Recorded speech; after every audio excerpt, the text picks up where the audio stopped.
What's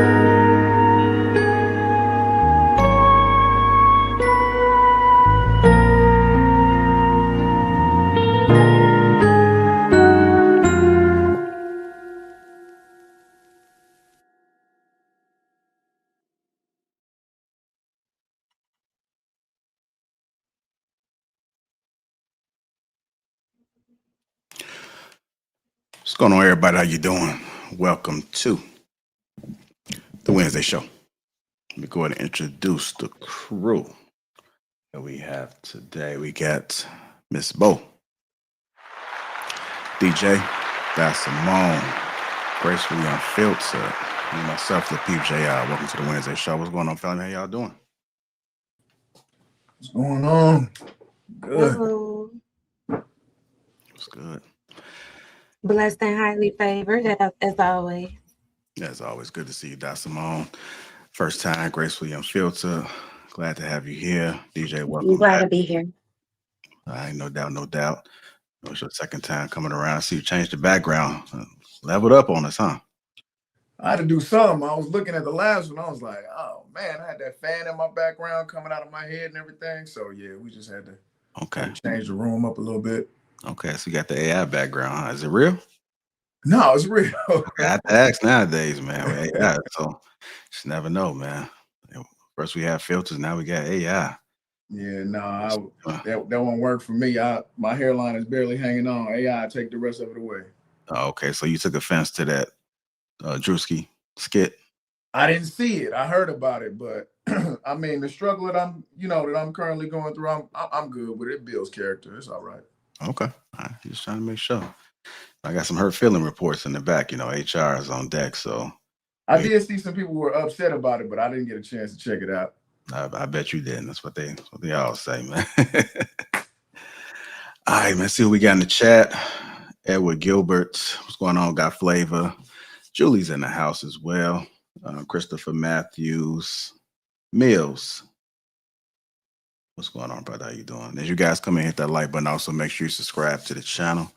I'm not feeling my light. My whole setup just all rearranged, man. I feel like I'm sitting in some orange. So, anyhow, let's go ahead and get the show started, man. We're going to be kick it off with John Cena.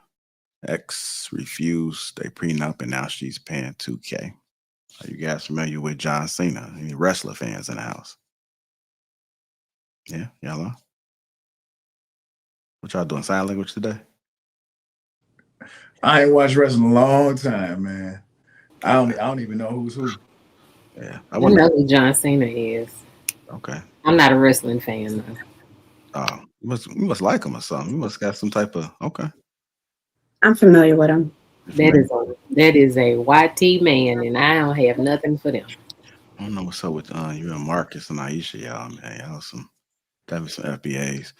Willie, I ain't seen you. You got headphones on today? For today, yeah. Okay. Is it for the broadcast or you listen to something else? No, it's for the broadcast. Okay. I don't think I ever seen you with no headphones. You won't see me with it again? Okay. Kind of sound like you air traffic control or something over there. Boy, you funny. Anyhow, again, hit that like button. Also, make sure you subscribe to the channel, man. We're going to go ahead and get it cracking. Let me go to give y'all an intro for the folks that don't know who John Cena is. So John Cena warned her. He warned all of us. If you don't know who John Cena is, he's a 16-time WWE World Champion, now a Hollywood actor. Years ago, he was engaged to Nikki Bella. That's the girl you're seeing on the thumbnail. One of the top women in WWE and a reality TV star from Total Divas and Total Bellas.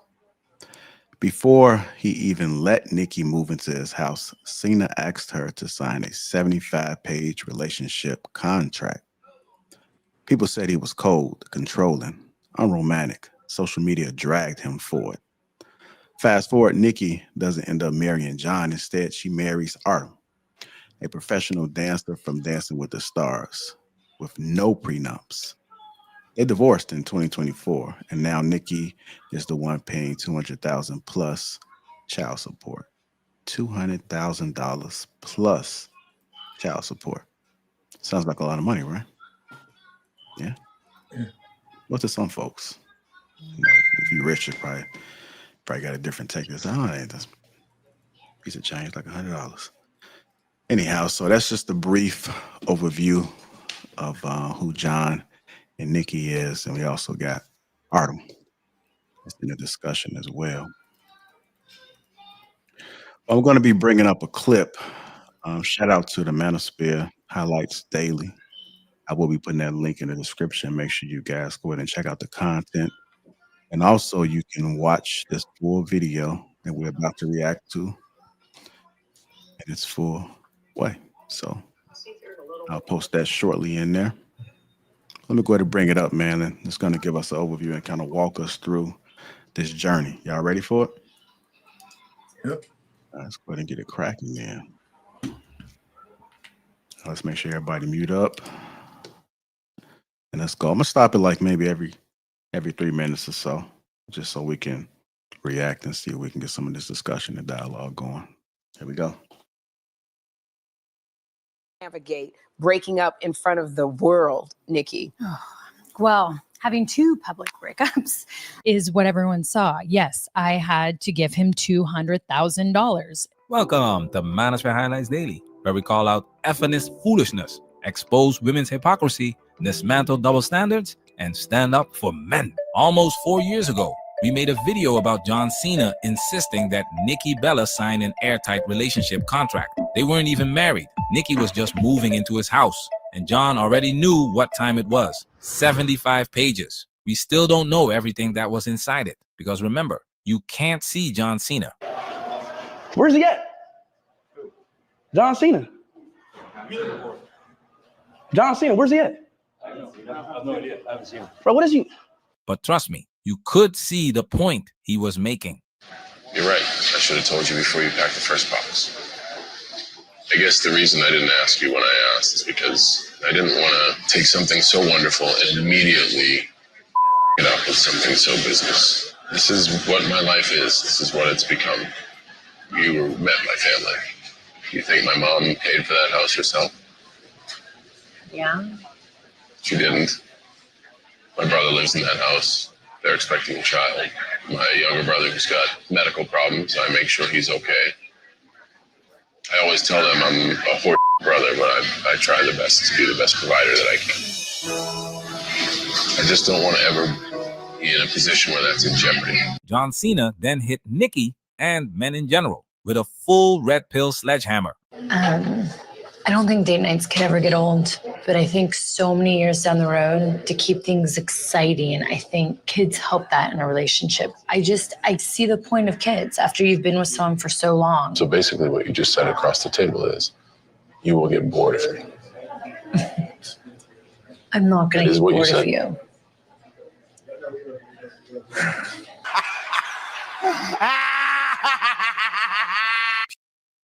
I'm going to go ahead and stop it there real quickly. Do you guys think that John was smart or controlling for asking her to sign that contract? Smart. Why is that? Because the whole purpose is also to protect your assets, what you worked for prior to becoming a union with someone. They live in California. That's a community, I forgot what is it, a community-based state where anything that you accumulate, even investments, you got to split it in half. And so at which point, if you're making more money than your spouse, then you're going to have to pay the difference to make you even. That's the whole point. Mm-hmm. Okay. Anybody else? I think it's smart. I think if you have any amount of money, any amount of real money, that you should protect it, because now even relationships, people be going to court, not even marriage. They be going to court in just full-on relationships.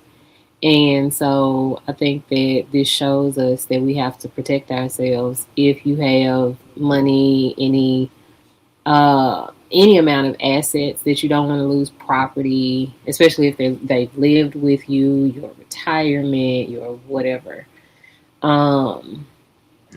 Yeah, I had a friend that went to court with his ex. Listen, it's happening. So it ain't just married people. I think women always like want this, not all women, but some women want this fantasy like, oh, it got to be about love, and if you breaking up this contract then you must not love me, or you know um thinking the worst, and they tend to put themselves in that situation, and it's not until they in that situation when they're like, okay, maybe he was on to something. I All think right. it's smart. I think it's smart. Any man who has accumulated like what he's accumulated and accomplished what he's accomplished on his own, I think it's extremely foolish to give anybody access to that as if they were a part of it. I get like if it was a small petty amount of money, it can feel disrespectful for somebody to ask you to sign something for something small and petty. But him and what he got, like, no, I think it's a smart move. And I'm not even sure what contract he had, but I'm assuming that it's to protect his assets. So if you really there for him, like, then you're not worried about his money. And if you're not, if you're anything outside of a R word, then you'll be able to leverage being in a relationship with him. And if you can't, then you are the R word. So Yeah, I think you came in a little late, but it's not John Cena that's he's paying that is paying 200,000. Or so basically what happened was that he was dating Nikki, and Nikki had got engaged to somebody and got married, and then they went through a divorce. And so his ex, he was trying to warn her before that she needed to get a prenup, but she didn't. And so now after her divorce, she wound up paying $200,000 plus child support. So he has, the man she dated, he has custody of the kids. They both have custody. hold on. So we're not talking They about have John. joint custody. They have joint custody. Yeah, so I had to do some research because when I first came across this story, I thought it was John, but it isn't John. John just was trying to look out for his ex who got married to someone. Oh, okay. So we're just trying to give his ex some advice. Right. So when I was playing that video, that's what I was playing. When there was a little snippet of him warning us, but when he tried to warn her, people was saying that he was controlling. Okay. Yeah. So like, what I'll do is I'll put it in the back chat for you so you can read it. I think a lot of people Now, when misunderstand what a community property state is and what that means. It only means that the stuff gained while in the marriage is split 50-50. The stuff you had before you went into that marriage is still only yours. One of the problems is that say you have a wife who's stay at home, she doesn't work, and her husband makes $15 million while they're married. When they get divorced, she's going to get 7.5 million of those dollars. She's also going to get half of the property that they own. She's going to get half of everything that they bought since the day they got married. Everything. So any income, even if she only makes $1 million and he makes $15 million, that's $16 million is going to be $8 million split between each one of those guys. So a lot of people think that with community property states, it automatically means you have to give up what you had before the marriage, and that's not true. As far as her paying child support, a non-custodial parent can have joint custody with the custodial parent and still pay child support, because people forget that joint custody also means the 6 weeks in the summer, the 1 weekend in a month, the 2 weekends in a month, or whatever it's agreed to. If you don't have joint physical custody, you're going to still be subject to paying child support. Whoever has the child more is going to pay the child, is going to be the one that's receiving the child support. I would agree with you in many cases, but in the state of California, that community property kind of extends to the child support arena, where they want the child to have similar living environments in both houses. So even he does make money, and he does pay, I think what I read, extracurricular activities and things of that nature. But some of that $3,500 that she pays a month goes towards like the speech therapy for the child, and to offset what he can't make because he makes less than her. So yeah, so there's no disagreement because I didn't speak to that part. I just spoke about joint custody for someone paying child support. But and why is it that the celebrities always have the kids with special needs? Y'all notice that? Like it's always a celebrity that has a kid who needs speech therapy, is autistic, Down syndrome, or slow. But I think they're having kids later too, past age 35. Well, she definitely did. Or substances. I thought they might be sacrificing their wombs to, you know, for fame. I don't know, but it seems like a lot of these celebrity people have kids that have kids that are slow. Or doesn't Beyonce have like 2 twins that nobody ever sees because they're not normal? They don't see the boy; they see the little girl now. I didn't even know that. To answer the prompt, yeah, I think it was smart because he was setting a precedent and letting her know how serious he is about what he owns, and he also had mentioned his family. He was letting her know, you know, I have other people that I have to take care of, so I can't jeopardize that. But it was also foreshadowing to let her know, like, once you get beyond this threshold, you would be, you know, in line for the same or similar types of protection, but you have to, you know, rock with what I lay out. I think relationships, I'm not going to say they need contracts, but I think relationships in general, I think if we structured them like a business, or at least kind of like we started them the way people start businesses, and you kind of had in mind the procedures that you'll go through when somebody's upset, or the procedures that you'll go through when somebody's feeling like they're being neglected, and like if there's just like a set of steps that you do, I think that it would be beneficial for people to go about their relationships like that. Even just not even just, you know, procedures, but you know, when it comes to ending the relationship, okay, how do we end the relationship when it's time to end the relationship? You know, who gets what, you know, and you know, just kind of setting precedent. Or not even that, like I want you to understand the reasons that I would leave you and the reasons that I won't leave you, so that you understand, like, these are the things that are deal breakers for me, and these are the things that I'm willing to, you know, meet you halfway on. I think if people just understood those things, and then we'd be a lot better off. If a woman has more money, should she be quicker to sign a prenup or slower? It depends. Some women that have a lot of money are greedy and want more. I've seen a handful of situations where the wife was making really good money, but the husband was making so much more that they wanted to have the prenup amended to make sure that, you know, that she got more money now that, you know, that he's worth more, he's doing better. So, and I would say that if I would advise any woman who has money, if your money is what makes you want to be quick to sign a prenup, you shouldn't marry that man. Because if you didn't have the money, the hesitation that you would have, if there is some sort of inherent hesitation with you signing one, but now you only want to sign it because it can protect you, that tells you a lot about your character and how you actually value that man. So, I mean, I tell men, if you bring up a prenup to a woman and she balks, bucks, contests in any way, that relationship is over.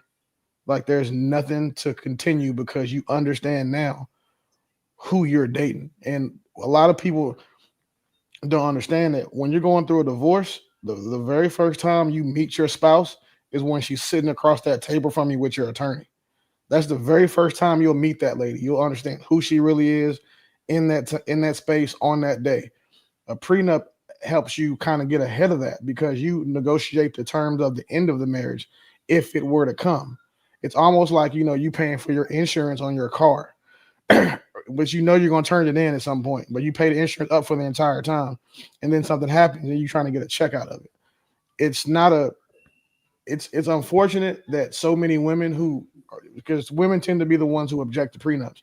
But so many women feel like prenups are going to keep them from being able to weaponize divorce against the man they're marrying, because at the end of the day, there's 10 female billionaires, 7 of them became billionaires through divorce, 2 became billionaires through inheritance, like their fathers had money, and then 1 is self-made. She's Asian, I think. And women feel like a divorce and taking a man to the cleaners is a backup plan for, it's like a severance plan for the 6, 7, 8, 10 years they spent with that one guy for not being able to go, suck another 2-3 miles of dick because they're in a marriage. So Oprah not self-made? Huh? Oprah not self-made? Yeah, I don't think Oprah worth $1 billion anymore. I think she dropped down. Okay. What about Rihanna? I thought she had $2 billion companies. Rihanna has $2 billion company. She's the majority shareholder in, but I think that her total holdings are like $912 million. A lot of people talk about someone being a billionaire because they own $1 billion company. Once that company is public, you don't own it yourself. So, say for example, you have a company that's worth $1 billion, and you only own 51% of that company. So 100% of $1 billion is $510 million. That's what you'd be worth. It say Oprah at 3.2, but I don't know how accurate it is. It said Rihanna is a billionaire, though. I just looked it up. Yeah, it's not a problem looking it up, but understand what they're saying when they say someone is a billionaire. It's not saying they have $1 billion to their name. It's saying they control $1 billion worth of things. It can be assets, it can be equities, or it could just be cash. But if you look it up further, you'll find out the majority of billionaires don't have $1 billion cash that they can just go grab. So the 7 that you gave, they actually have liquid. No, Like well, they have cash. of the seven, I know Mackenzie Bezos, she would obviously because she got like $32 billion when she got divorced. But of those women, you have to realize that they're not going to keep cash liquid because it's a depreciating asset. So if you keep $1 billion in the bank, that $1 billion in 10 years is going to be worth 800 or 750 million. That's a 25% depreciation. So what they tend to do is take that money and they take that payout in the form of things that are appreciating assets like stocks, properties, investments, So things assets. like that. So Yeah, assets. So assets do count, because you were. It almost makes it seem as if just because they say they have $1 billion, they don't really have $1 billion, but they still control $1 billion, no matter how you flip it, right? When we look at depreciation and appreciation of money, assets, value, things of that nature, if it accumulates to $1 billion, you're a billionaire because it's under your control. Well, in some way, shape, form. Could I say something real quick? So maybe one of the examples that I'm thinking of in my head is like, for example, Kanye West, right? So if you are somebody who own a majority of your company, and that can be, if your company's high with Yeezy is worth $4 billion today. The second that Yeezy is not worth $4 billion, you're worth whatever that company is worth. So that's a little bit different from having like, oh, I own this much real estate or something like that. If you just own like a portion of your company, and it's just based on what they're telling you it's worth, or what somebody thinks that it's worth, and the day that it's not worth that, it can evaporate overnight. But if somebody got assets, like houses or something like that, that's a little bit different. You saw what happened to Kanye West in real time. I completely understand. Like we saw what happened to Kanye West in real time. No, I understand that, but what's Rihanna, the stipulations to be a to be a Rihanna, billionaire? Like, what's the stipulations? Like, what makes people say this is a billionaire? This is the same way. So what's the common way to look at it is, do you have $1 billion worth of assets? But what we're saying, my point is that a lot of people who are billionaires don't have like $1 billion to go grab. It would be difficult for most billionaires to go get $1 billion in cash to go do something. So they tend to operate in lines of credit. Anybody past that's worth more than $10 million has a hard time getting liquid cash. It's difficult. You just can't go to a bank and be like, hey, I need $3 million. As you walk into the bank, you got to make appointments. You got to set it up. The bank has to piece that money together. At a 100x scale now, looking at someone trying to go get $1 billion is difficult. And just one of the things that I want people to understand is that, someone owns $1 billion company, that doesn't inherently say that, okay, they've got $1 billion they can go spend. Because like, if to my example, the company's worth $1 billion, you own 51%. If you sold your shares, you can get $510 million. You wouldn't have a $1 billion company anymore, and you'd only have $510. A lot of people don't understand there's a gap. There's the space in which that can happen. Upstairs. Imagine owning an NFT worth $1 billion, and then the Put it NFT down. market, you realize, oh, this shit fake, and people don't. Like when people was buying the monkeys and stuff years You being ago. funny right now? Oh no, I don't even know funny? you got some of the monkeys.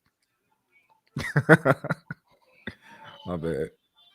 All right, let me play I didn't tell you, so you didn't see that video, so we're good. play more of this video. Pure gold. Nikki had nothing to say after that. And surprise, surprise, the relationship ended soon after. Fast forward, Nikki marries Artem in 2022 without a prenup, gets divorced in 2024, and she had to pay. And now she's finally talking about it publicly on her podcast. Let's jump in. Now it's time for us to get into this and do what we gotta do. Because we many.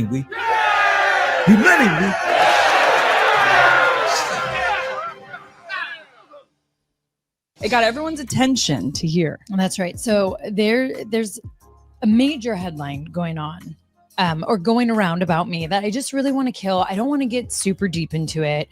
And that could be a part of the issue during my entire divorce, the incident that happened, because I haven't gotten really into it. It's given people opportunity to make up lies, have their own perception on what's happened. And you know what? I'm okay with that because I know the truth, lived it.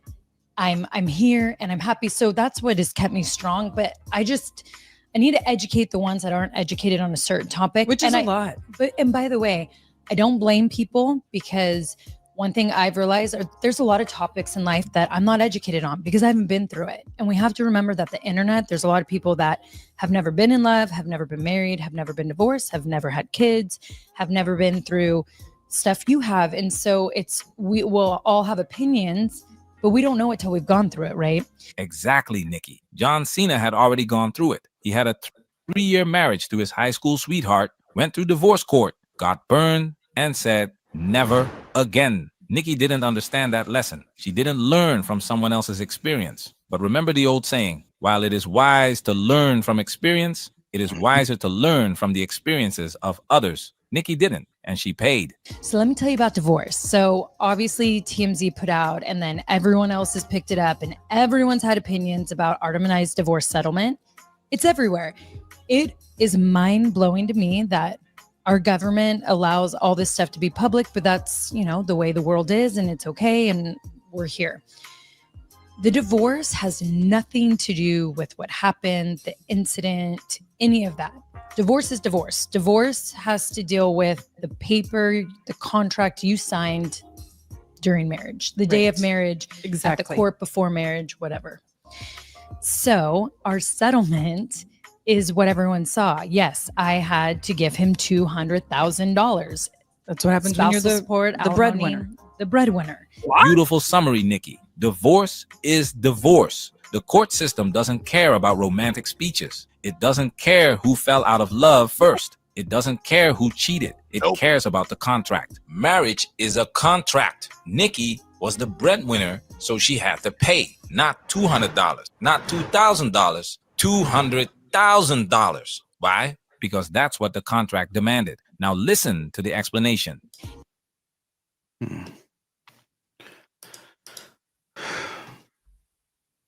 There you go. There you go.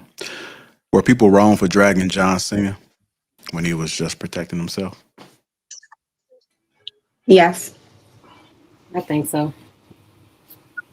Absolutely. Especially based on the fact that he had already had a divorce from a marriage that was super short.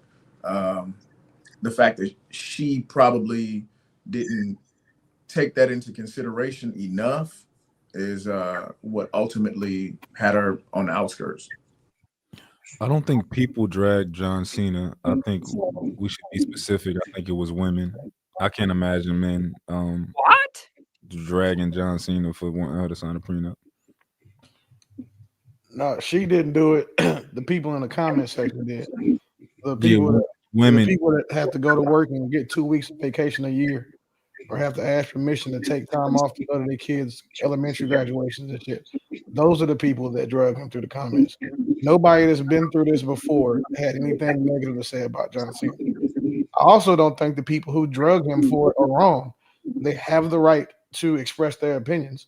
And now, if unfortunately their opinions just won't hold up under scrutiny, because you had a conversation with any of these people, and then you educated them about what it was that was going on, or about how money works or how divorce works, and then if he had shared his experiences, to the public, or was like responding to people that had that opinion of him for dragging it, then their opinions would have changed, unless they have a abnormal level of intransience. And if that's the case, then you shouldn't talk to those types of people anyway. All right. Does asking for a prenup mean you already think the marriage will fail? Oh no. No. I think that what most people need to understand, you have a prenup whether you like it or not. It's the default of the laws in the jurisdiction that you reside in. So it's either you're going to come to an agreement where when everything is good, so when something does go bad, you can kind of, say this is what we agreed on when we were on good terms. Let's just split amicably. Or you have to go through the default prenup, which is the laws in your jurisdiction. And, whoever that law kind of protects is who it protects. I think it's almost irresponsible not to have a prenup, but at the same time, I think that most of us, I think we get our ideas from prenups from movies and like TV shows.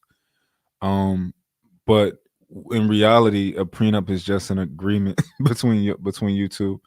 And traditionally, we think prenup like is a man giving you a contract without no prior notice and telling you to sign it. And if you don't sign it, then he don't love you. But I think a prenup should be collaborative. I think it should be both of you coming to terms on what you think is reasonable and what you agree on. But when people talk about prenups, it always seems like a one-sided thing. I think you should want the person that you're with to feel protected and to feel confident and to feel like you're not there for their money. And I think that you should want to, feel like that, is something in the prenup that makes sense for you.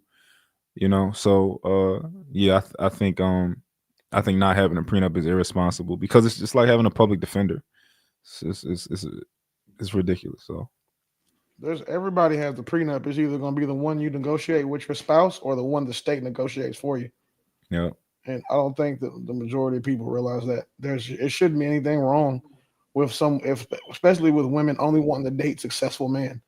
They want to date, but it seems like they want to date successful dummies or successful men that they can control and manipulate on the back end. Because for you to expect a guy to have all this money, all this fame, be able to do all these things, and then also in the same breath expect him to be stupid enough to not protect himself from the inevitable outcome of a failed marriage, since over half the marriages out here are failing, and whether there's 80% of divorces are filed by women, blah blah blah, all that shit. For you to expect a man to have the wherewithal and the intelligence, or just the intellectual capital to go use that to make a lot of money, but then not use that same intellectual capital to come up with a strategy to protect himself, it's just one of the most unrealistic things about dating or women in the dating market as far as the expectations go. I feel like if a guy asked me for a prenup, I wouldn't feel like that. But if I asked him for a prenup, I feel like just for myself, not for other people, I don't trust him. Yeah.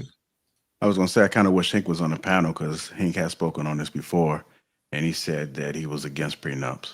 Oh, I wish he was on the panel. Yeah, I just got through hitting him. I sent him the link late. I forgot to send it to him, but I heard a lot of old school people who think like that. They don't even talk about it because when they get married, they're going to stay in it. So my question to the panel is: this prenup more of a modern thing, or you think I know it's been around for a long time, but do you think the focus has shifted to make sure that you get one now versus back in the day? I think it's a little bit more modern, but it's just a reaction to the pendulum shifting as far as witnessing so many people go through the trouble of losing terribly in divorce. Folks are just in a position to protect themselves more. It isn't like back in the day to where folks are proverbially burning the ships and saying there is no plan B. But now, because the I don't I don't want to say the bond isn't as strong, but the commitment and the duty isn't vastly as strong amongst the populace. So you have to watch out for yourself. And like Will said, the over half end in divorce, so it only makes sense. I think back in the so when people talk about marriage and you know how like when I hear guys say, "Oh, a man knows within a year" and all this other crazy fairy tale stuff, they got to understand that like getting married to somebody versus getting married through the state with the laws that we have today are like completely different things, and like people conflate them all the time. A man can want to marry you, but at the same time not want to sign a bad contract. I don't think that he should be wrong for that, or a woman. Nobody should be wrong for not wanting to sign a bad contract. Like we happen to have laws in a particular state that you live in that are going to dictate, you know, what happens with your money. So yeah, no, like older. I don't know if older people just didn't have money back then in our community, which makes sense. Like you know, everything was a lot more simple. But no, we got laws now. We gotta, you know, you gotta think before you sign something. Hey, JR, those old people that you know are like that. Unfortunately, if you go look at the majority of them, don't have money because old heads aren't just, or they're not dumb just because they're old, or you know they may be a little more religious because of the generation they went into. But the old heads, like we just say, so for example, if Hank was on the panel, Hank's an older guy, but Hank also isn't significantly wealthy. Like he's not, you know, worth 10, 20, 30 million dollars. So it's everybody, it's not just women who feel that, you know, prenups aren't bad. It's just some men just feel like it's not bad because they don't have the experience with it. But I guarantee you, you'd be hard pressed to find an old head that's been through divorce and been burnt that's talking about not getting, that will be like, oh yeah, no, I'll get married again without getting a prenup. That's like getting burnt by the same chick twice because you had unprotected sex with her. It's stupid. I don't, and one thing I like to credit, you know what I'm saying, older gentlemen with is the fact that, you know, that they're wise. And a wise man doesn't make the same mistake twice. So would you say that it's more of the vetting of the man then? But do you think it's possible for a man to actually be with a woman, and if they were to ever come to the terms of divorce, that they'll just go their separate ways, whatever they came with? It don't even matter. That's Yeah, irrelevant. that doesn't even matter because a woman can be, again, when you get married, that woman loves you. She, you know, she'll lick the sweat off your ass. Like that woman loves you. But when y'all get divorced, she wouldn't piss on you if you was on fire. Like the drastic change and the feelings that a woman can have for someone that she once loved, and then she can now hate, you know, because, you know, hate isn't the opposite of love. It's, you know what I'm saying, the next step past it. And when you see, like, understanding that, it's just weird to think that, okay, well, I'm supposed to be okay gambling half my net worth on the odds that you will love me forever. Like that's a foolhardy bet. And you know, as a gambler, businessman, we just don't. We're not doing that. No one is going to just say, "Well, hey, you know what? I spent all this time to make all this money, and you know, if we get divorced, I want, you know, you just take half of it." Even though I had this before I met you, I had this before I knew who you were. You didn't help me build anything. You didn't help me earn anything. You didn't teach me a skill. You didn't put me in a room with the people that I network with, that I do business with. You did absolutely nothing. You were Aisha Curry at best. You came when I was him. When you and then you stick around because I'm him. You stick around because of the lifestyle I built. So for me to not think that I need to protect myself from that, it's just not realistic. You wouldn't with me shooting in the gym thing is real. Hold on, Dad. I'm gonna let you go next without the Bo. Go ahead, Bo, because she had a hand raised in the back. I had a question to piggyback off what he said, but okay, go ahead. So I think that people tend to gloss over the fact that prenups are not for just money. Like, when I got divorced, they were like, your business is on the table, your retirement is on the table, the house is on the table. Like, my stuff was on the table. Like, I didn't understand, like, through mediation, both of y'all got to bring both of your financials. And both of y'all are susceptible to losing half of whatever or whatever they want.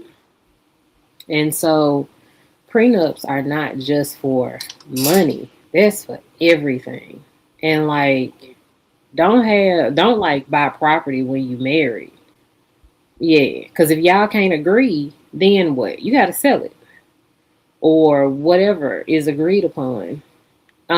So not just people with money need prenups and postnups, because you don't have to do a prenup, but if you plan on having property, y'all start talking about kids, you need a postnup. And so, because you need to figure out when you are in the right state of mind, when you are in the loving state of mind, what you all are going to do with these things and these people. So it's very important for just regular people to do it, because everybody does not handle life objectively and reasonably, especially when it's property that's concerned. Like, we need to not just think about rich people and prenups. I think that that's what I like about the modern relationships, is that people are waking up to the idea that prenups need to be a thing, to protect you, because the more emotional people get, the more hateful they get. The more love they have for you, the equal as much hate that they will have for you when you break up. And we all need to realize that. We all need to like open our minds. And man, I hate to tell you, it's not just your finances, it's hers too. Go ahead, Don. I was just wondering if most of the men on the panel think that women, like all women, is like, because I know a lot of women get hurt, but do they think that all women, like, I guess I could say, hurt the same, or like, because it seems like everybody kind of agrees that when a woman gets married, when she gets divorced, she's definitely gonna go after his money. Like, that's their connotation. And I really want to know, just based off of the women you guys have experienced in life, do you really think that about all women?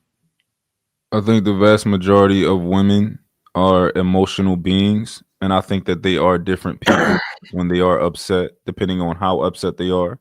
I think that the vast majority of women have crash out somewhere inside of them, and when they will grab onto whatever type of power leverage that they can use to control you, whether that be a child, whether that be your secrets, whether that be your money or whatever. And I understand.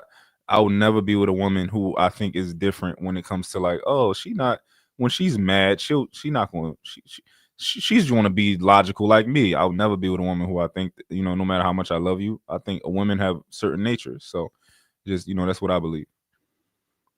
No, I get that, but do you think it all surrounds around like money? You know what I'm saying? Like, I think I was kind of understood what Lapeef was trying to go with this earlier.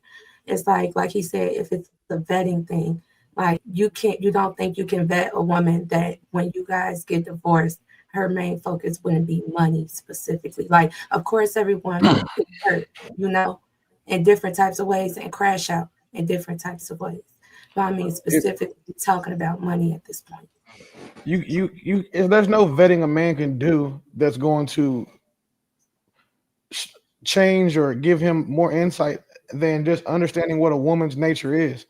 A woman's nature is to do what it takes to survive. She does all of these things after a divorce to maintain her lifestyle and survive. So once a woman's viability or survivability is in question, she is going to defend that vehemently, and there's nothing that you can put past her.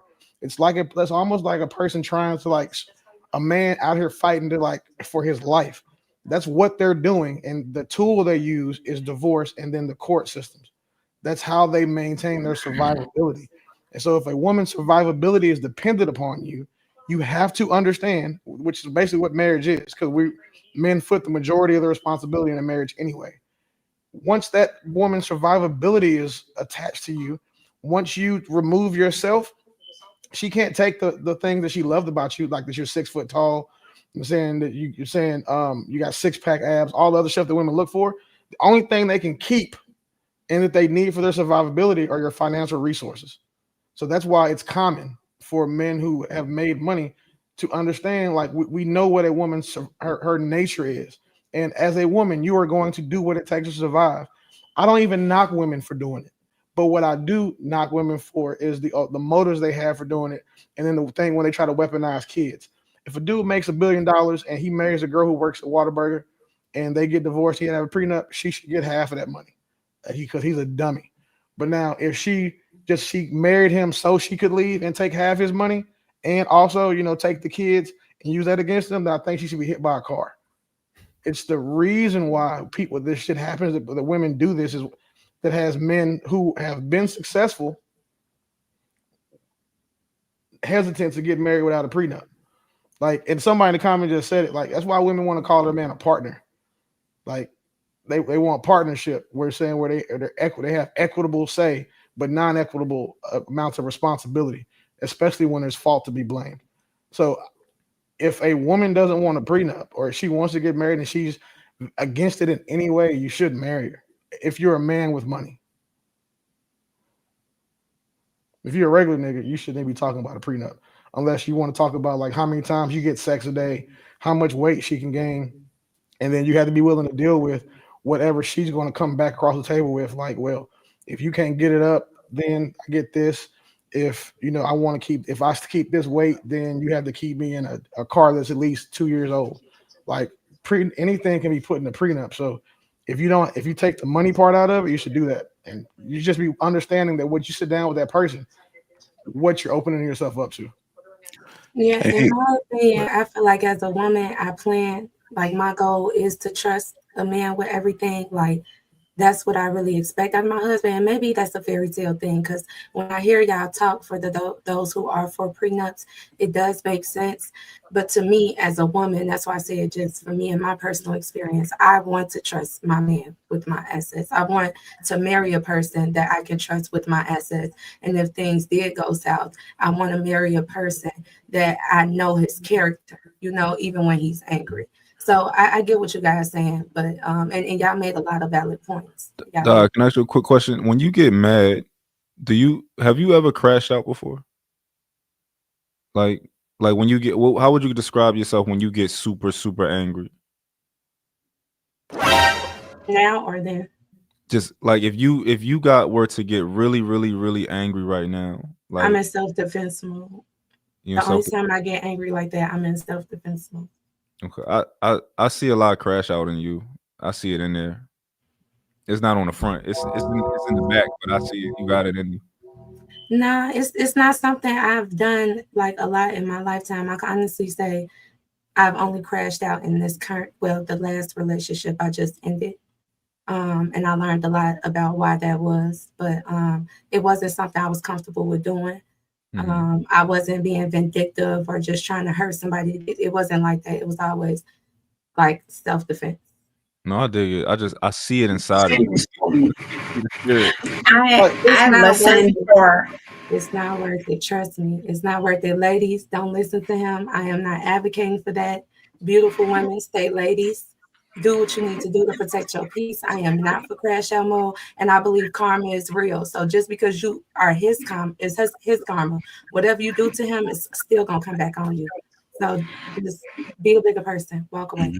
I listen a lot to everyone here, and when we are looking at like the vindictiveness of something, we also have to look at what caused that individual to be that way. If she comes and she's doing what she needs to do, and let's say something happens, like, are you, I guess my question is, when you are premeditating that she's going to crash out and she's going to be vindictive, are you also premeditating that you're going to do something that's so hurtful that you want her to forgive you and bypass it and still act like a lady while leadership and discipline was absent in you? Like, I don't understand, how do we always get to the female crashing out, and then we never talked about the laws and the changes as, time progressed. When women had a right to open up their bank accounts and things of that nature, which was in the 70s, so was most of the states all the way up until like the 80s have at fault divorces. So that means by default, if you cheated, someone can say you're at fault and hold you responsible. It was not until after that, mid 80s, I want to say mid to late 80s, did they bring apart irreconcilable differences, where someone can just say, I don't want to be with you anymore because I don't like how you speak to me, instead of work through it like adults. So are we taking that in consideration as well? No, because the end result doesn't give a damn about the means. I mean, about the process. And we don't need to take that into consideration.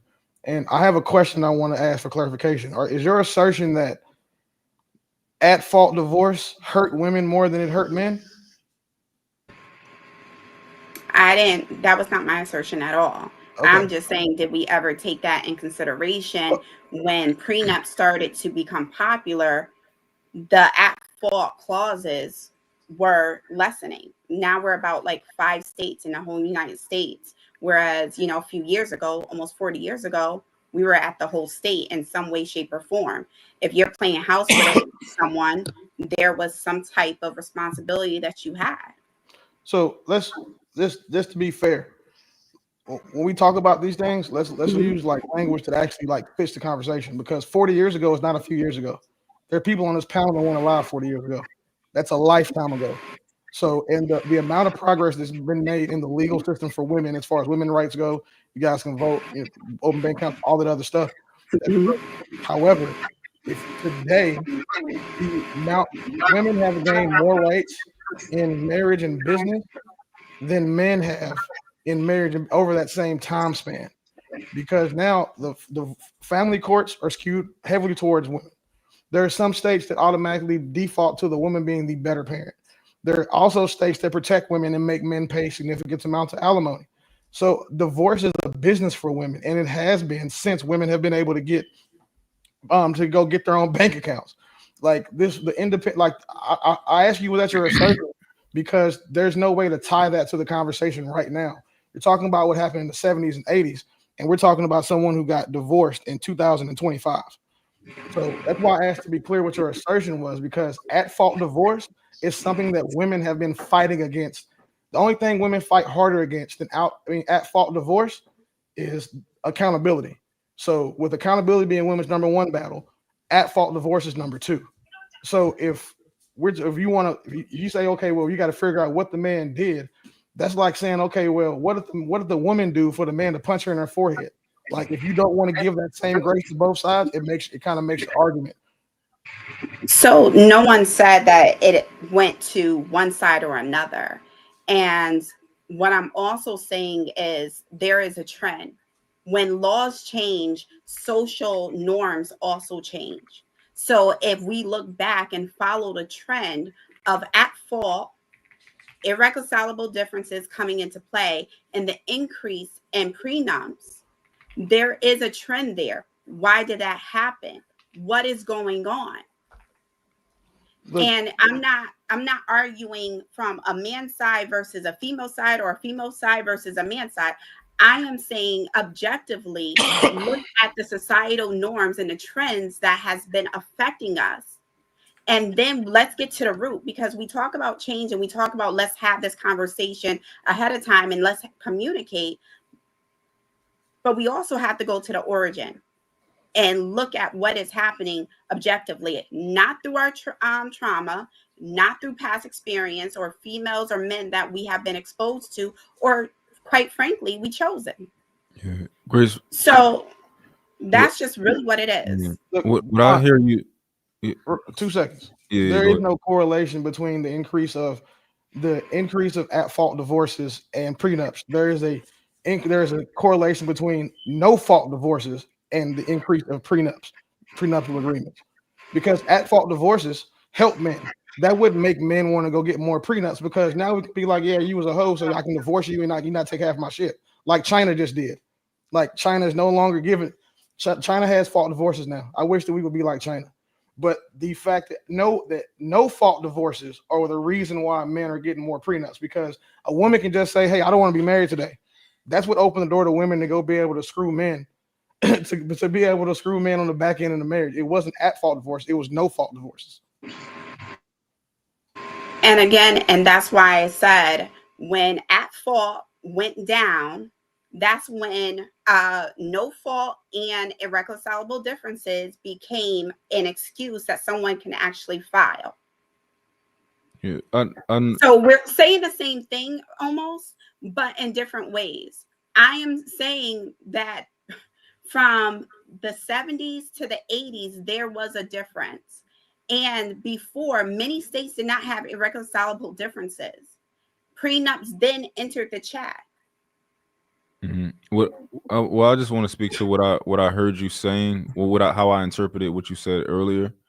It sounded like you were pretty much asking, we keep talking about women crashing out, but what led up to that? What were the men doing? Like, for example, like, where was he cheating? Was he beating her? Like these, and that makes sense. I get it, right?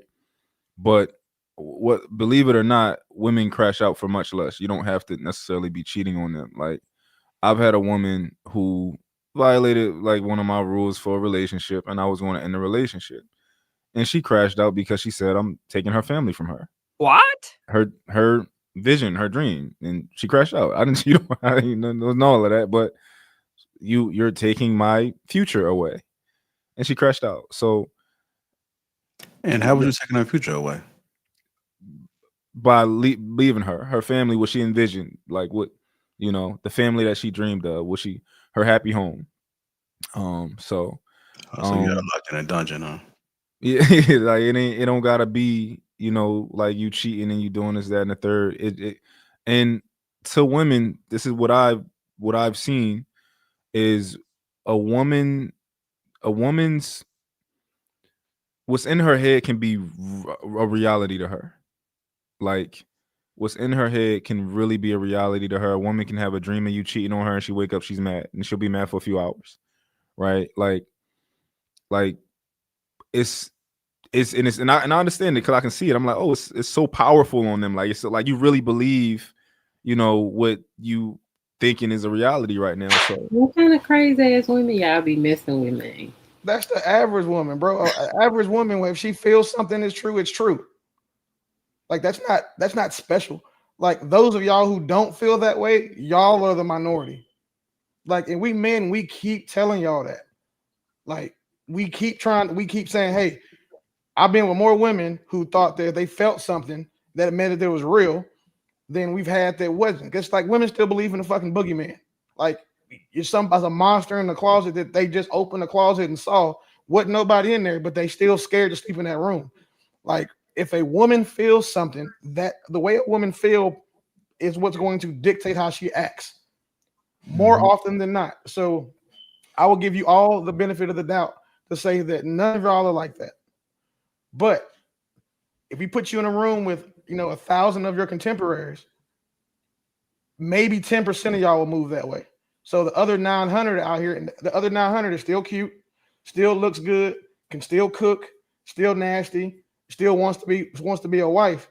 But that other 10% of y'all, like, that's when you said shit get kind of sticky, because it's not like y'all think that y'all are more emotional.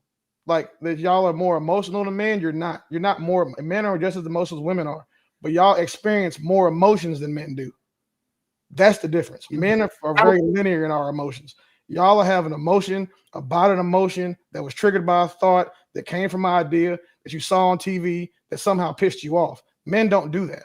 And now, because you're pissed off, you're spazzing on your boy saying, well, you're going to kidnap my whole family like that nigga in the movie did, to Mont's point.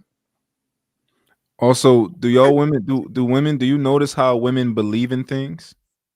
Like, it seems like women's perpetual state is to want to believe in things that aren't real.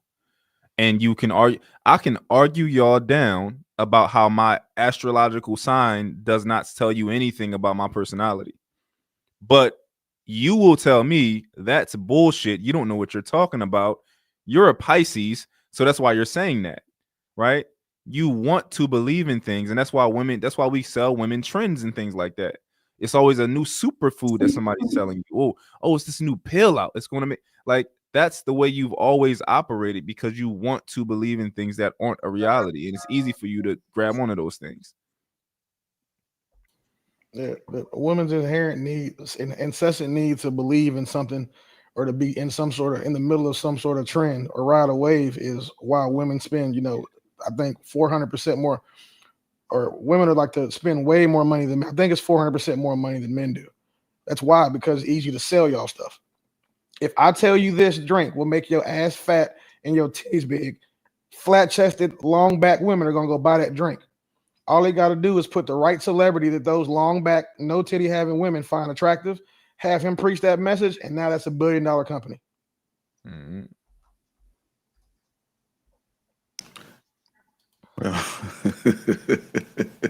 Yeah, bro said it perfect. When you lie, women buy. What's going on, Hank? Hank, just for clarification, man, before you came up here, they wanted to hear your stance about prenups. Are you for it or are you against it? I'm for or against prenup, right? Yes, sir. No, I'm not for it. Okay.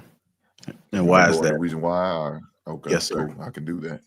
So the reason why I feel like you already got one foot out the door, you're preparing for the failure. And I don't believe in that shit. What about business? When you starting a new business, you go into business with other people. Do you believe the same thing, or no? They're not my wife, so it doesn't matter. It's a different situation. It's not. It's the same thing. It's I'm having sex with my wife. I'm married to my wife. My wife's gonna give me a family. My wife's gonna make sure I eat every day. It's a big difference. I mean, you just said things, but they don't. It doesn't mean anything in reality. The idea is that, to me it does though. Okay, well, in order for you, when you say to me it does, that's you acknowledging that you may sound crazy. No, I'm not. It's like well, if you have you ever told a girl like, oh, no, that she ugly, and then the girl like, well, she pretty to me. When you add that to me, it's because you know that person ugly. I'd have just said, well, you crazy. She not ugly. She look good. I'm not talking about a woman's looks. We talking about something different. You talking about some type of prenup for a business compared to with my wife? That's two different things. I'm not gonna say. I don't look at it as going in there, because that's, in my opinion, that's all it is. My opinion, but I'm going in there for already to fail. It's just a matter of time, and I don't want to move like that. I don't want to set myself up. We don't believe in using the D word. Me and my wife, we don't believe in doing that. So I'm not going to do that and bring that type of negative energy into the relationship. Do you believe in car insurance or healthcare insurance? Yes. Why? For just in case. We all know why. What's the difference between getting a prenup? And hear me out. You have health care insurance because you know there's a high probability that you're going to need it, that you're going to get sick, your kids are going to be sick, or you're going to have an accident. You have car insurance because you see how these Mexicans drive in Texas. I mean, you're in Kentucky, so never mind, you're not there. But like, you see how bad these people drive when they're in these cars. And you want to make sure that your car is covered because you value it, right? It's about what could happen, and you're paying for those things. There's no difference than if a man who understands that the majority of marriages end for him to protect himself. So to say that it's like you have one foot out the door isn't inherently accurate. But what would be accurate is you saying that I don't believe in prenups because to me it would feel that way, instead of saying, well, that's what it is. Because I understand why you feel that way. We talked about it before you got here. You're an older guy. You're saying for you're a generation above us. And then two, you've already been married and divorced. So you have those experiences and your opinion is based on your life experience. But for men, it's no different than us going to go get insurance. Like, people have insurance on their fucking pets. Like, I thought that was the wildest shit ever until somebody sold me a policy for mine. Like, oh, okay, I guess that makes sense because my insurance don't cover my dog. It's an expensive ass dog I should take care of. I should have insurance for just in case. A man knows that over half of marriages end in divorce. A man knows that 95% of alimony is paid by men. A man knows that should know, in the majority of states, the mother is going to be defaulted as the best parent for the interests of the kid. A man should know that the majority of child support is paid by men. They should also understand that the same way that the majority of time you buy a car, you're not going to have an accident. You probably use your insurance more for getting a speeding ticket, more often for getting a traffic ticket than you would for having an actual accident. But just in case, you go get that insurance. So just in case the wife you love loves you forever and then decides, you know what, man, this shit ain't for her. Just in case that happens, you get a prenup. I understand what you're saying, but that's not what I'm preaching. That's not what I will put out there. I wouldn't. I wouldn't. Now, if you guys do it, I'm not going to speak against you guys doing it. I understand. I understand why y'all take that stance. I understand why y'all feel that way, the way that is. But if it was me, I wouldn't do it. So can I ask you another question? Because like we got to know each other on these panels, and then we talk offline too. Mm-hmm. If you were worth 10, 15, 20, $30 million before you knew who Miss Hink was, before that woman was even in your stratosphere, and you've already been divorced and went through that process, so you know what that looks like, right?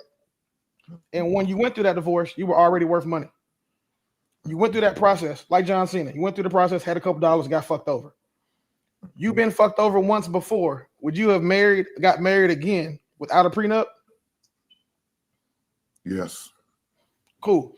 The best part about it is you have the right to. However, that decision when anybody else looks at that, it's a poor decision. No disrespect to you, obviously, but it's a poor decision. It's like fucking a girl who burns you more than once. Like you're doing the exact same thing and expecting a different result. And by definition, that's insane. Dude, well, my crazy ass gonna jump in the river then. I'm going. Hey, listen, I'm getting married again too. 2 feet in, God damn it. But are you really? Did you know that approximately 10% of divorce cases involve alimony, and that's a significant decrease from the 25% seen in the 1960s? No, I mean I do know that they pay that. The only 10% of divorce end in alimony. I'm not, but how does that tie into what we're talking about right now? I just thought women these days was just like, it's just what you said your experience was. It seemed like majority of women from you, and I'm not even gonna talk to you real dope, because I already know why your experience is the way it is. But Willie, yours seemed like it has a lot to do with money and stuff. But it seems like women are not getting married for alimony or looking to be taken care of, like just to get into a marriage and then get to divorce to be getting taken care of. It seems like the numbers, like they said, has significantly decreased.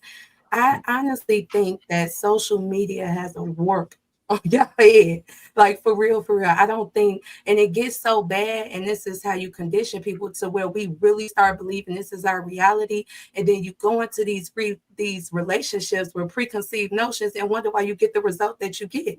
Period. I understand exactly where you're coming from, but there's 3 points we should need to clear up.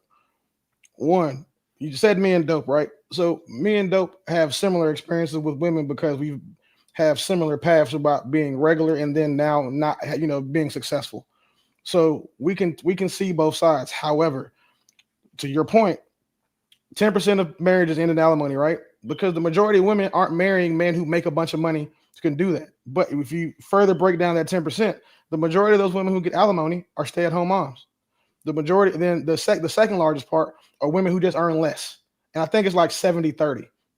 But that doesn't change the fact that for those of us who have money, we focus on the divorces that happen in our stratosphere. Mott doesn't give a damn about what happened to a nigga who's a manager at the post office. It happens in his divorce. That nigga makes $80,000 a year. He cares about what happened in my divorce or what happened in his friend. He's saying his homeboy was an athlete to divorce because that's the arena that he's in. So when you hear us talking about it, the only people that should be having these conversations are people with something to lose. And I'm on record and being on panel with you saying the majority of men are average at best. The majority. So this isn't even a conversation, something they should be thinking about. Lastly, you said that social media has warped our minds. For only because I know mine personally, our life experiences are what we speak off of. Social media has no bearing on how we view the real world, because for the people that do, they're never successful. The people who social media can influence and warp their minds and make them think that, oh, all women are bad, or all white people are racist, or all men, are woman beaters. Those are saying what we like to say low vibrational. I don't want to call them stupid. I'm trying to be nice, but like, well, no, fuck it. Those are stupid people who are able to be influenced by social media that way. Nobody who's influenced that way is going to be successful or even have to have these types of problems, because the people that are and do have money, they're marrying bitches without a prenup anyway. So I have a question. You said you went from being regular to successful. Did that pool of change women? Did the pool of women change in doing that? Yeah, it got wider. Because here, I'll give you my timeline. Yeah, I think I've been fairly transparent. Hey, quick question. When you say regular, do you mean average? Yeah, average women. Okay. So when I use average or regular, synonymous in this situation. I didn't start making money. I didn't change check. I have a significant tax bracket change until I was 30. I'm 42 now. Previously, I was in the military. We think we all know that. So in the military, the most money I made was like 130 grand a year. It was because I was deployed and getting a bunch of overseas pays, right? And that was only for 2 years. So prior to that, I had access to those women who want military men who, I was doing good, right? I invested well. So, I had a little extra on top of that, but it wasn't an issue. But when I got out of the military, started my company, and then started getting those checks, the reason why the pool changes is because, one, I changed. I evolved. I earn more now. So the women that I couldn't access, who were looking for men who earned X amount of dollars or who had the type of power or resources I had, I didn't have access to them as a regular nigga. But now as an irregular, I have access to all of those women. The best part about it is, though, that I'd already been through a divorce. So I knew what that shit could do. I'd already been divorced once. So I already knew what child support was.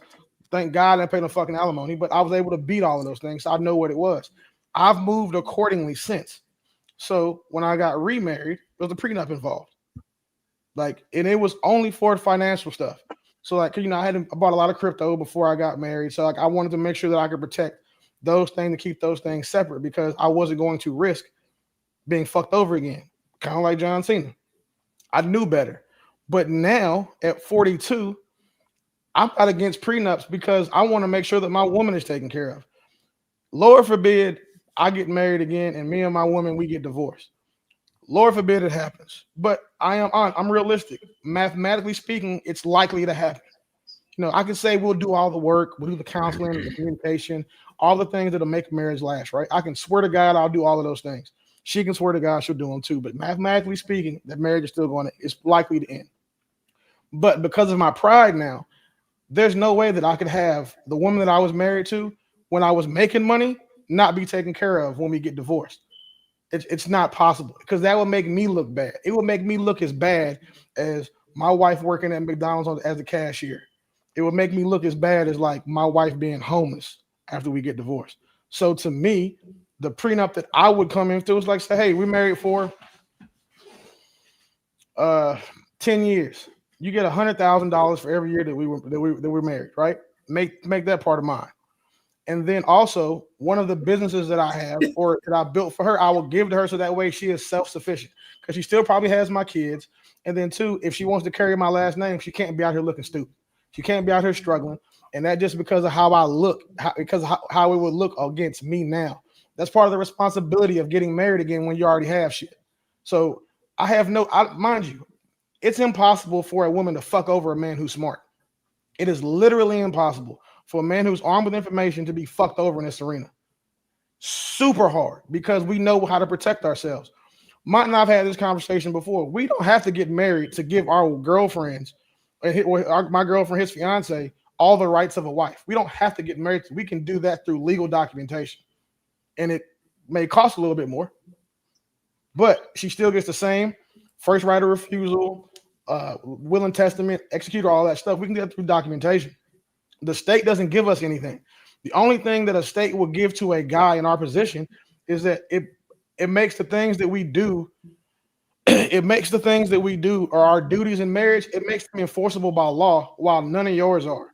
And just to be crass and make an example that all intellect levels will understand, because see some ignorant niggas in the comments, my ability to protect and provide can be enforced upon you.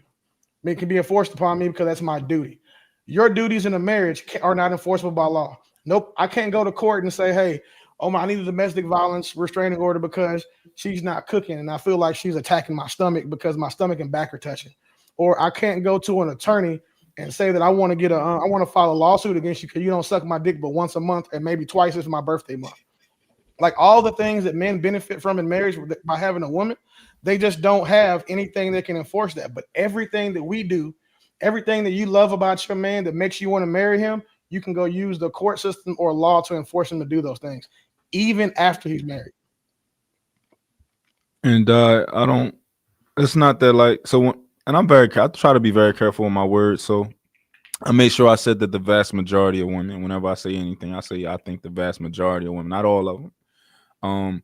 But I think it's just wisdom. Like wisdom tells you that better safe than sorry, right? You can love the man you with, the woman you with, like to the end of the earth. However, is it objectively better to have a, thought of a prenup before you went to a marriage versus not? Subjectively, yeah, it's better to have done that than to not have done that, because ultimately you don't lose, you only win. Like, so it's just conventional wisdom. And yeah, it's my, I'm wise enough to know that people don't know who they are, they just know who they want to be, right? So I'm pretty sure all the women on this panel think that there's no crash out inside of them, right? And they think that, oh, I'm different, right? But I don't believe that most people know who they are. I think you know who you want to be, and that's who you think you are. You think you're a woman without crash out. You think you this. You think you would do this in that situation. Everybody think if they was a professional athlete that they wouldn't have blown their bag, right? Oh, he lost. How he blow his bag? Like everybody think they think they would be these type of people, but people don't know who they actually are. So, yeah. So hold on, Mike, because you remember you told us. Go ahead, go fix my words up. No, I ain't mixing up your goddamn word, because it's now you said you're gonna take care of the woman. You said you're gonna take care of you because you're a man of your word. You don't need no paperwork to do these things. Remember you told us that? Absolutely. Okay. So what the fuck you need a prenup for? So you ain't so this is the thing, Hank. You heard that part, but you ain't hear what I said after that. I said that take care of these efforts. I said that. That's what you said. I said the paperwork is for the woman. Like my woman know that she can count on me. She knows she can count on me. She know that if we break up, she gonna be good. I got that shit to hold her in check. Like I'm good. I'd improved it a million times over. Let me play some more of this clip, man. I got you.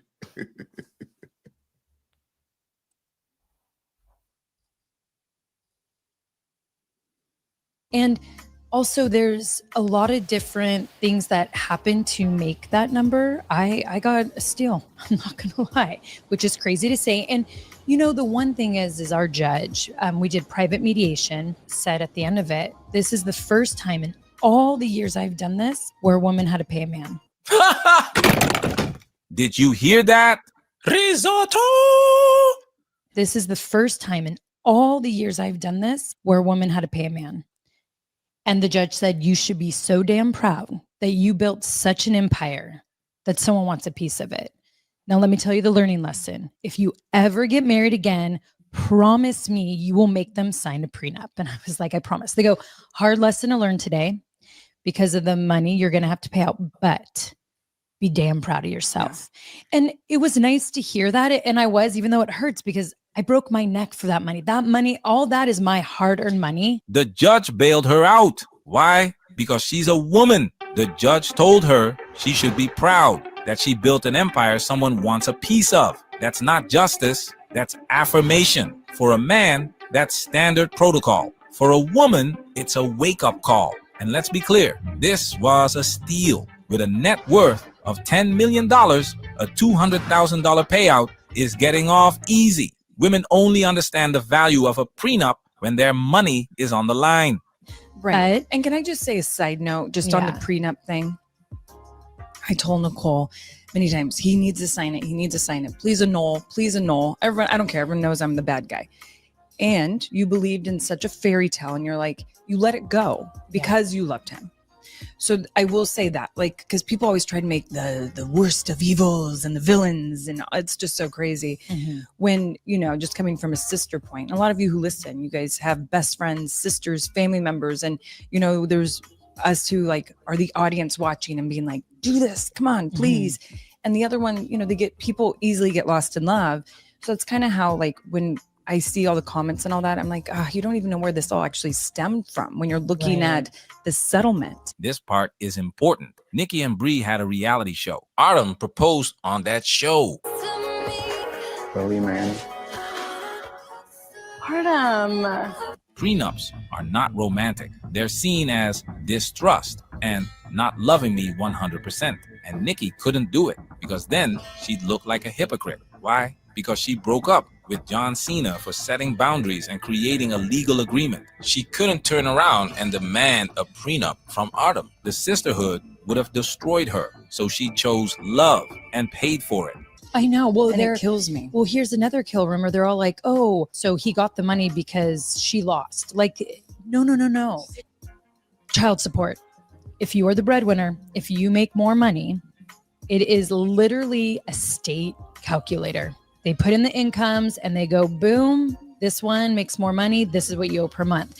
At any point, by the way, till Mateo's 18, we'll always have to go. We can always go back to court or not. And this is anyone relationship, and you'll have to do the calculators again. And child support changes. And so, because sometimes people start to do better, they do worse, and blah, blah, blah. It's strictly having a kid in a marriage. That's all it is. So everyone with all these stories, winners, losers, this and that, like, you just have to educate yourself on things. And that's what I've realized about the internet. And I try to give so much grace because I'm like, they haven't been divorced, or they haven't been married, or they don't have a friend who's been through a divorce. All of it's strictly divorce. And believe me, I did great in it because they wanted to settle. I was going to trial. They wanted to settle really bad. Well,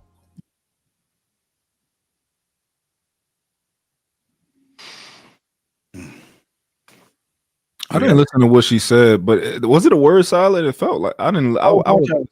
It was absolutely a word salad. Like, basically, she's trying to cope with the fact that this lesson was brought to her a long time ago. She could have learned from it and had the man that she really wanted.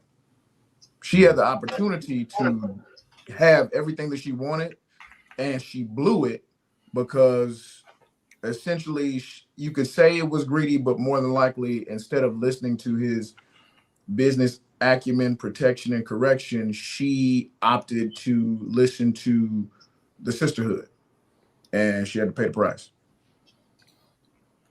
I think that this is where, when men say your friends will keep you single, this is an example of it, because there's no real accountability in that conversation. And there's no real, I would say, like, wake up call. You had this same situation presented to you. You thought it was, a joke. You thought he was basically cussing you out and saying that you're not important in some way, shape, or form.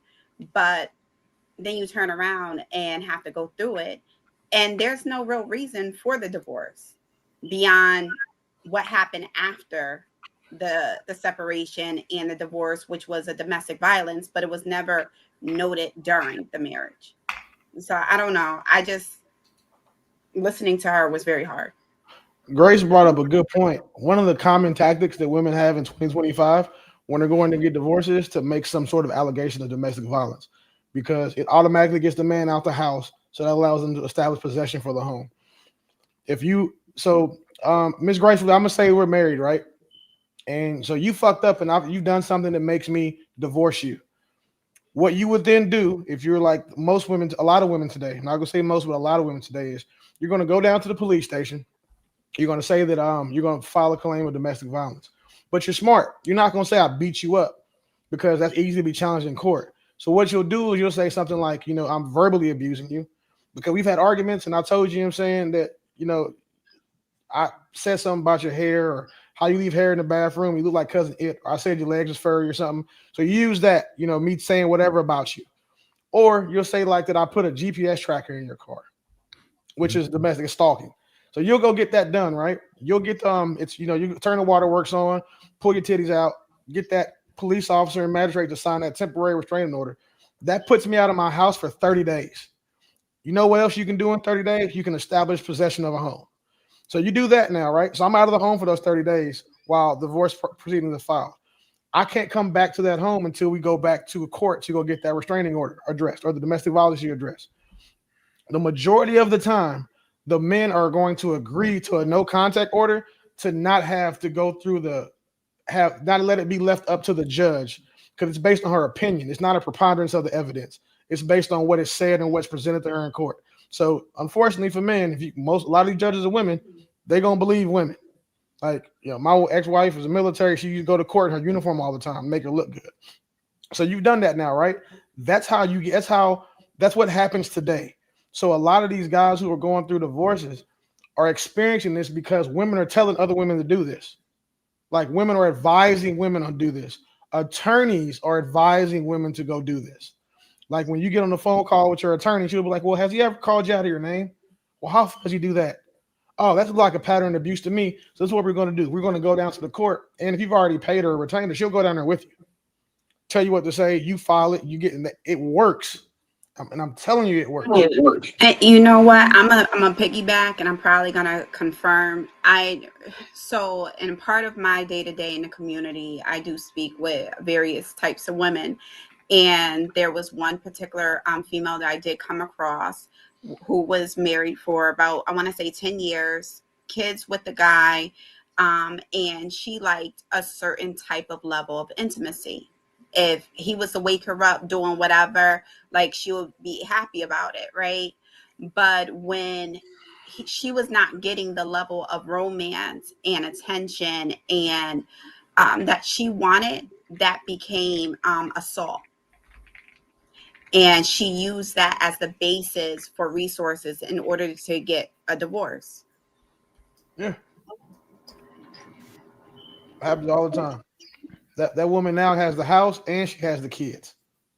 And just to be clear, when you go get that temporary restraining order, they directly admonish you to against cutting off any utilities, not paying for the bills because you're not in the home. Like you're still responsible for that house. Like they say things like if you have security cameras in the house, you are to relinquish your access to it. It's like you got Ring cameras in the home, you got to change the password to hers, give her the password. Like they're very, very specific because it's the whole thing about like trying to protect women. So women are taking advantage of that and using like that victimhood as a weapon too now. Go ahead, Bo. So I'm going to say something controversial about the men, because I think that it's been way too long since I've said something very egregious to men. The reason why you all meet so many women that do not want to sign a prenup, those very smart, well thought women who are very considerate and they know what paperwork is because you all reduce us to our reproductive organs, how we look, and how submissive we are. And then you get the dummies. So I just would like to say that y'all pick them. And I really want y'all to pick them better because, a old ass washed up woman like me knows the value of a prenup. And you probably should have had your kids already. That's your fault. But you all keep picking these stupid women and you all goes for whoever it goes for, right? And so they don't want to sign your prenups because they want your money. I don't want your money. But women like me, y'all, we don't care nothing about your degrees. We already had this conversation. I'm not addressing it like you. would say it. But there are men that would completely disrespect an educated woman just because she's educated. And for those men, I'm saying you probably should care about somebody's degrees or somebody being smart or someone being 45, the same age that you are, because we'd sign your prenup and you won't be in danger, most likely. Period. Well, two things, JR. I'm gonna challenge you to do something. The next time we have a conversation that's about women being single mothers, you make sure me and Bo on that motherfucker together. One. So that's one. And then two, men aren't disrespecting women, but disrespecting women's education. We're discrediting it when it comes to you women using it as saying it's a means to add value to them as a partner. You having a degree in social studies doesn't mean that doesn't help me at all. You being a lawyer doesn't help me at all because I don't need your money. When we're saying that, like when women brag about what makes them useful as a partner, it's always some shit that they want the man to have. They want the man to have a degree. They want the man to be smart. They want the man to make money. All of those things y'all talk about make you good men. It doesn't make you a good wife. Like if you ask the average woman like what she brings to the table, her degree, her earnings, her independence, all of that, none of that shit fucking serves us. We want to hear about, can you shut the fuck up? Are you a good listener? Are you emotionally safe for us? Are you emotionally intelligent? Are you logical? Are you feminine? Have you ever sold pussy before? Like those are the things that will matter to us. We don't give a fuck about you having 6 degrees, 5 associates and 1 bachelor. That shit doesn't make you a good wife. So we're not disrespecting your education. We are just discrediting it as far as it goes, as far as vetting you as a woman goes. Willie, I think it went over your head. It makes you a great employee too, though. I would say that. I think what she said kind of went over you want to your be head. employees by the man you want to date. It kind of went over your head. She's saying nothing went over my head. Most of us women who is working and bringing something to the table is to prove to you that we're not here for your money. We're not here for survival reasons.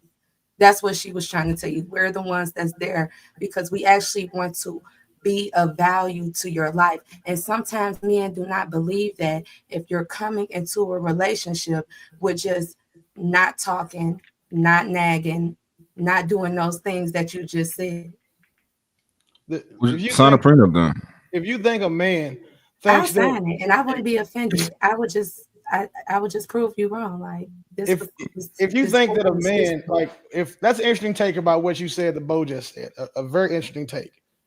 I'm fairly certain that Bo knows exactly what she said did not go over my head. So I'm not worried about that part. But just to be clear, you having a job and being able to survive is basic. Like you don't get credit for that. That's basic adult shit. Like that's what you're supposed to do. The same way I don't get credit for opening your car door. I'm supposed to do that. Or I don't get credit for protecting you. Like we don't pass out participation trophies. Like I'm not about to award or clap for a fucking fish because it swam. That's its job. Come on. You being able to earn your own money, that just means you're a functional adult.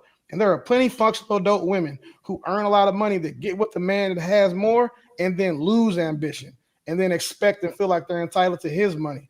She was driving a C-Class Benz when she got with me, but now that she's with me, she thinks she should get a G63 because I can afford it. So again, nothing that Bo said went over my head. I spoke exactly to what Bo said and to what I was making sure, just a point of clarification. And I bet if you ask Bo, that she would be like, well, yeah, discrediting does seem a little bit more accurate, generally speaking, for what men do when y'all talk about your accolades and all the other bullshit that makes you a good man or an employee. Okay, Bo, go ahead. Willie and I have had an in-depth conversation about degrees and earnings of women and stuff like that. So I knew why he addressed it that way.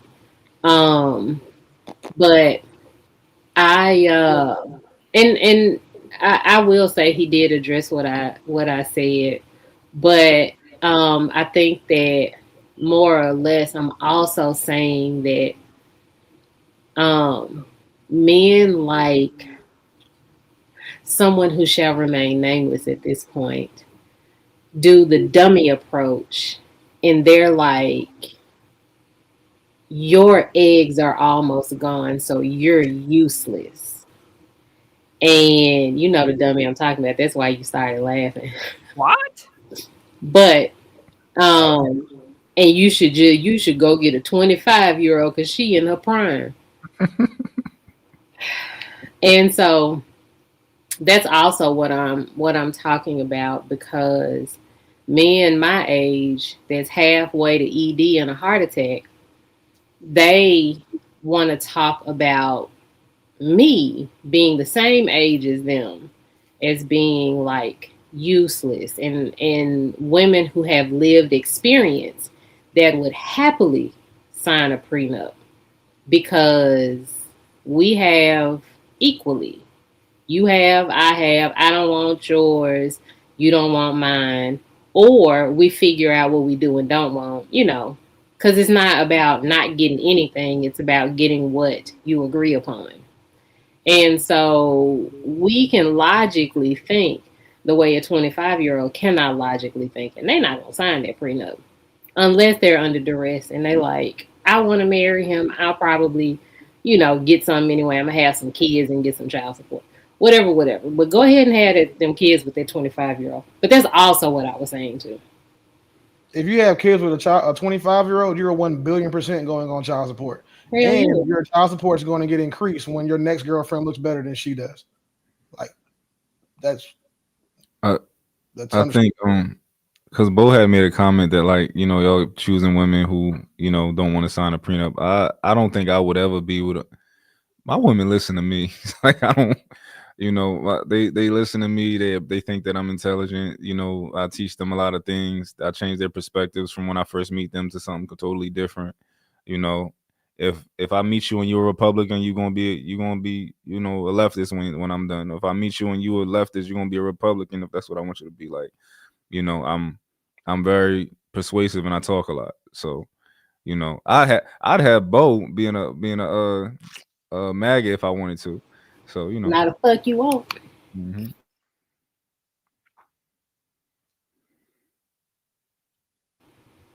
Not even a little bit. I'll put. Listen, she wouldn't just be MAGA. She'd be outside. I like to bet on things. I'll swim in the ocean before I do, and I can't even swim. I want to pay money to see. I would make a bet with you on the side that you couldn't pull that off. What? If you can pull that off, the next thing you need to do is to get me to agree that trans women are women. Because that's how cold you would be.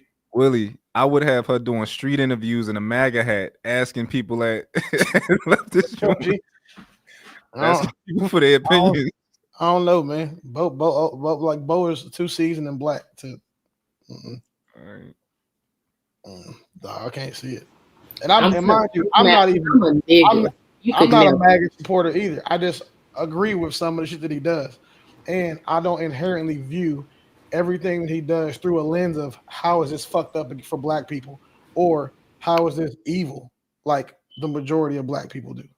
So, but I voted for myself and my homeboy this last election. Like he's a comedian, so I feel like we'd be a great 1-2 punch. But I do understand some of the vitriol he gets from people. I get it, but at the same time, I also understand why like. I don't know. Maybe I'm just used to, dysfunction because I'm a Cowboys fan, right? So maybe that's what it is. But I'm also realistic. The same way I know the Cowboys aren't going to win the Super Bowl every year. I've never said that. We get 10 games, we fuck up in playoffs. I'm a realistic guy. I'm also realistic about, looking at, the MAGA crowd and, what they talk about. All right. Let me just play the last bit of this clip.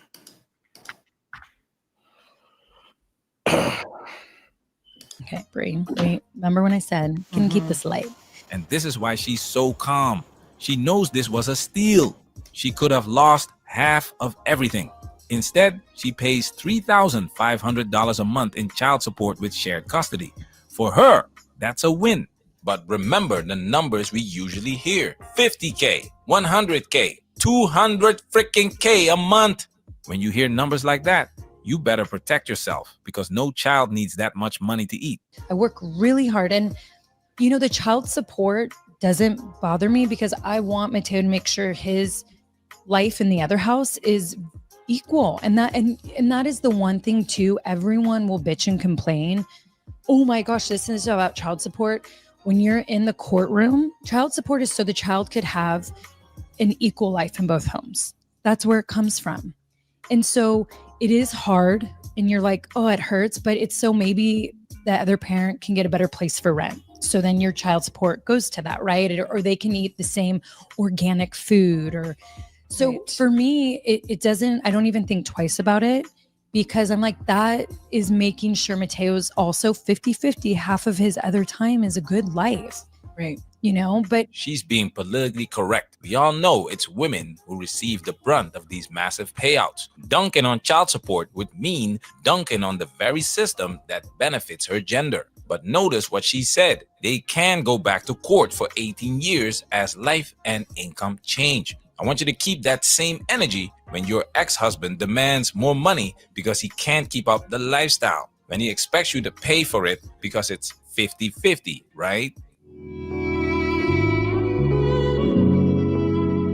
John Cena was right from the beginning. Prevention is cure. Stay out of the courtroom. Stay out of the system. Protect your money. Protect your future. Protect yourself. Modern marriage is almost guaranteed to end in divorce.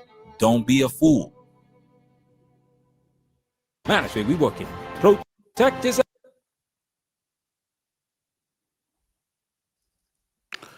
Okay. I just want to say one thing. The edits on that video are so lame. The voiceovers, the affirmations to men. Oh, I know it's dry over there. Oh, I know it's been dry for a long time over there. What would But you that's rather it all I'm sound gonna like? say. Huh? What would you rather it sound like? Oh, listen. It's not for me. It's called manosphere. Right. It ain't for me. It's just my opinion on it. If y'all like it, I love it. It's lame as hell to me, but that's just my opinion.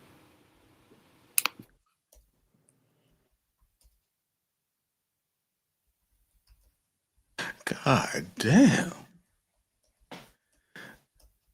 My ink voice.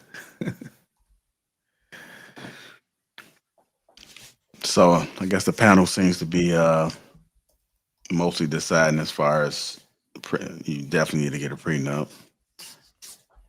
Probably got maybe about like one or two people may think that a prenup. Ladies, would you guys sign a prenup?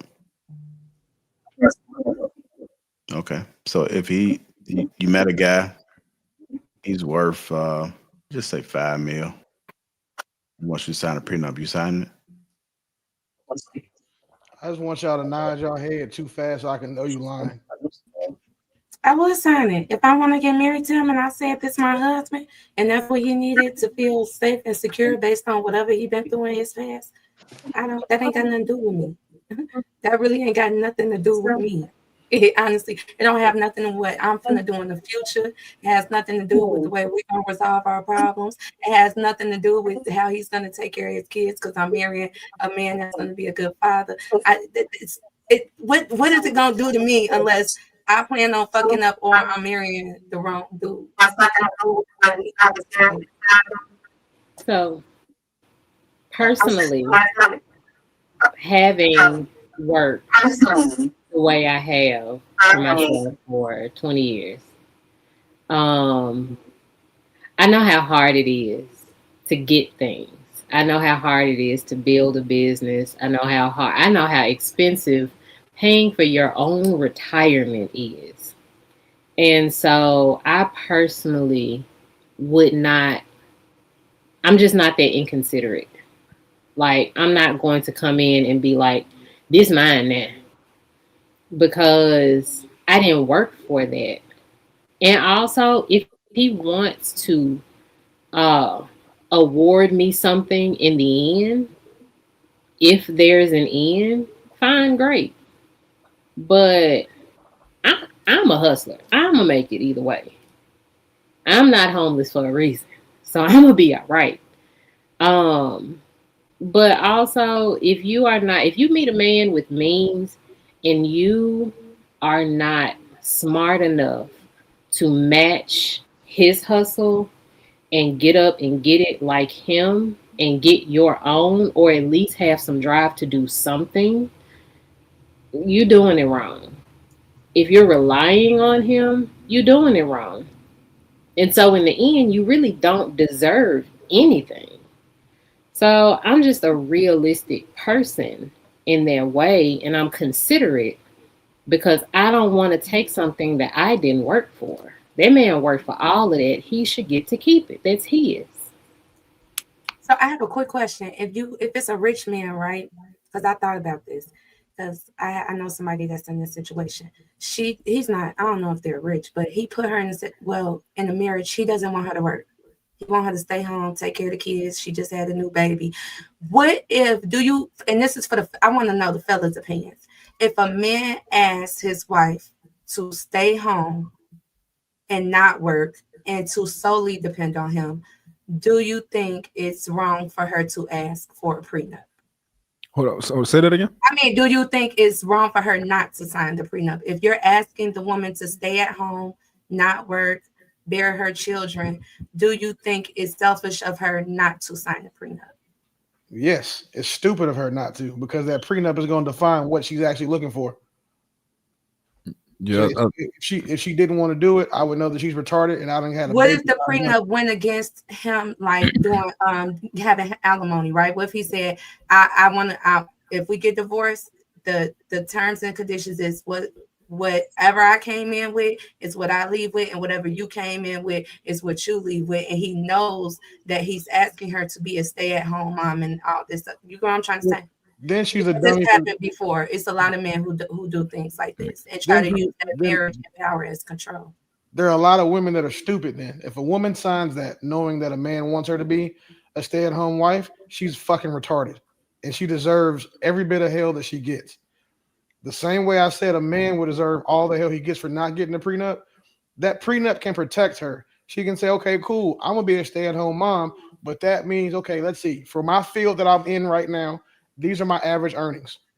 The average person with 10 years in X field earns $100,000 a year. That's what I'm going to expect for every year of marriage. She can go in there and do everything that she needs to protect herself up front. Like, it's not just the man protecting himself. Both parties get protected up front.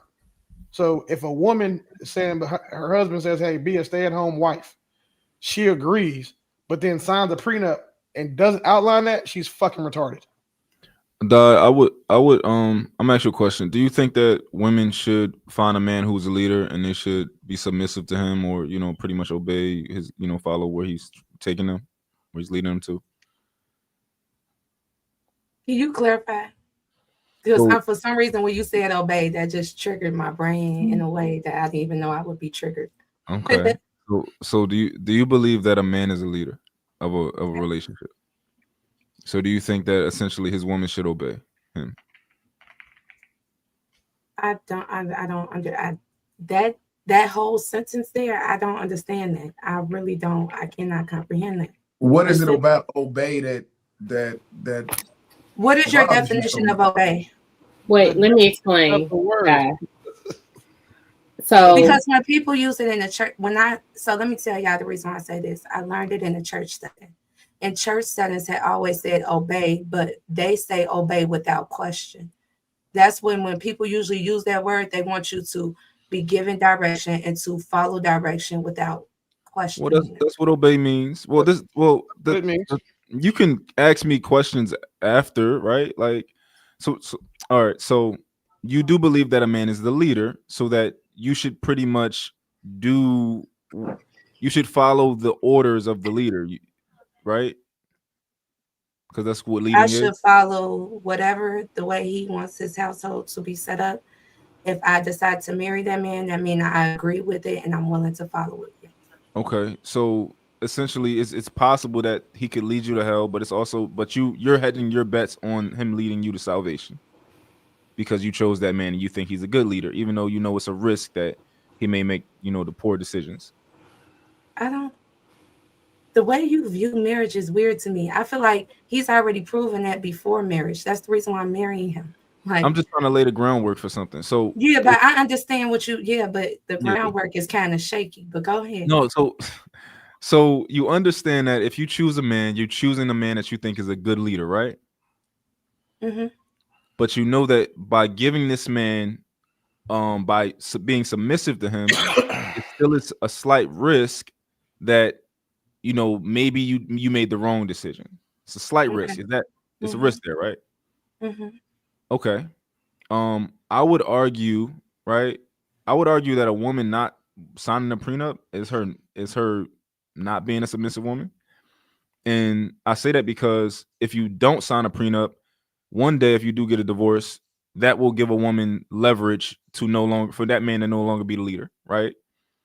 He won't be the leader of that situation. It'll be the law. The law will be the leader, or her. She'll get more leverage, right? But if Mm-hmm. you trust your man and you believe in if you believe in what you say that a man is the leader, then you trust that if he says, "Yo, we need a prenup," and it don't matter what they talking about, I'm gonna make sure you straight. Whatever I decide at the end of this is what I decide. Mm-hmm. As a woman who believes that a man is the leader, you're like, all right, cool. I trust that you're going to make sure that I'm straight. Mm-hmm. So I would argue that a woman who doesn't want to sign a prenup is saying that she doesn't trust her man, and she doesn't trust him to be a leader. She doesn't trust him to protect her, provide for her, make sure that she's good. I'm not. I don't feel like I'm willing to. I agree with you. I don't feel like I disagree there. Okay. And that's only because of my. And I just want to make this clear. I don't want to speak for any other women, but that's just because of the type of woman I am. I already told you at the beginning. If I decide and I'm against it, and I have preconceived notions. So she a Proverbs 31 woman.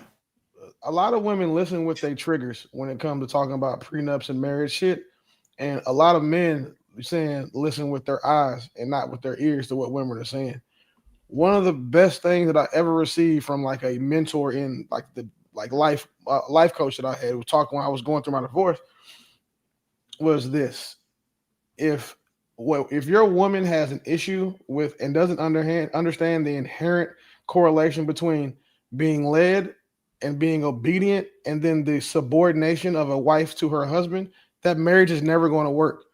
If a woman has a trigger by like words like obey, subordinate, leader, not being being equitable but not equal, those women are not the ones that you need to marry. And anytime like dealing with fathers' rights and dealing with my nonprofit shit, when I talk to those guys, we get into the conversation. I'm like, every one of them. I have not found a guy yet that had a wife who was okay with those words, who submission didn't trigger, obey didn't trigger, subordination didn't trigger her, or like that she wanted to have a say in everything. Like, because a woman as a leader, like even the military, you have to obey the orders placed by your leaders. If you don't obey orders, you can't be led. If a woman doesn't obey her husband, she can't be led by him. And if you can't be led by a man, that man shouldn't protect you, because a provision of his protection is the fact that you are obedient to his rule and his protection for you. A good example of that is when guys are like, no, my girl doesn't go on girls trips. It's not because he worried about you going to Miami and being a hoe with the rest of the girls on white fucking toenails. It's because you are under his protection and he cannot protect you there. And then he also has to protect you from your friends, protect you from the world. So the same way that if you have a really nice car, you wouldn't want to leave your car parked in the hood with the doors open. You don't want to send the woman that you value to Miami where she's going to be surrounded by niggas trying to fuck her and girls who are trying to fuck other niggas. Like, so she's not willing to obey you and get on your program. That woman is someone that you can't lead, and she doesn't deserve your protection. Also, Doc. Oh, go ahead, Bo. I'm sorry. So, this is a point where men and women need something different. Just like when I use the word partner, it's a glitch in me, and y'all think that it's disrespect or us wanting to be equal. When I use the partner, I'm just talking about a team. I'm talking about my husband or my boyfriend or my man or whatever, he wants to be called. But when I say partner, it's important to me because I need to feel like we are on the same team. We are working together. That does not mean that I think that we are equal.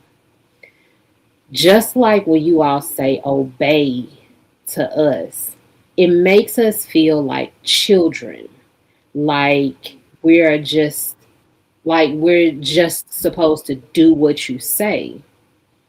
And sometimes it's not a good idea to do everything that someone says. Sometimes you have to use discernment because it might be a bad decision and you're going to have to listen to me if that's a bad decision. However, I get what y'all are saying. Like, I am not disagreeing. Like, I know what y'all are saying. If another man had said this on this panel, y'all, I'm a glitch in a minute. My eye gonna twitch. I can't, like, I done shut down. But because I've had a conversation with the men on this panel in a certain way, it made me glitch a little bit. But then I'm like, I understand what y'all are saying. Like, I know what y'all are talking about. But it does make us feel like children. Like, you don't respect us as like full adults. So it's just a thing. Just like y'all don't hear what I'm saying when I say partner. That's just a thing that happens. So some kind of way, like, you're gonna have to be patient when a woman is like, what? I just We feel like small ass children when y'all say, obey what I said. No. If you said teammate, that would not trigger any man ever. But when you say you want to seem like you're on the same team, teams don't have partners. Like when there's no partners on the Cowboys. They're all teammates. If you said teammates, nobody would have an issue with that. Right. Hey, they're still a quarterback and you're a receiver. But see, if you found another word for obey, we could probably understand it. But That's why it didn't trigger me. There is no different word for obey. Obey is the perfect word. For being in the military, if I listen to someone who is my leader, I have to obey him to get to the mission. I am in the military because I believe in somebody is in court. If you right get now. married to your husband and you don't believe in his mission, you're not going to want to obey him. That man should not marry you. You should not marry that man. Obedience or obey is the perfect word. The problem is that, again, not speaking to anyone directly, generally speaking, women have an issue with that because the only time a woman wants to be in a childlike position is when she's in the passenger seat of her car. When we're in the airport and we walking through security and I'm looking at shit and she's just following along or on her phone. Or like women want the responsibility of a child, the power or respect of a man, and then the benefit of being a woman. So it's you highlighted exactly what we talk about with women. Women only want to be in a child position when it benefits them. Because imagine having a man who tells you what to do, you do it, and life goes well. That's a good leader. If you have a man who's telling you to do shit that doesn't work, and you know is a bad idea, that means that man is not a good leader. Because again, to lead people, you have to know what's best for yourself and both of them. So you being in a child's position should be great. Like you should be able to walk outside with your man and turn your fucking brain off because you know your man got it. I don't disagree. That's a child's position though. When I'm out with my kids, they are literally doing being kids because they know I got them. It's the same thing. Can I say why it triggered me? It stemmed from church. It has nothing to do with feeling like a child or nothing like that. It's just the ignorance that people put on following either God without any question, which is something God never said himself, or just people in general without any question.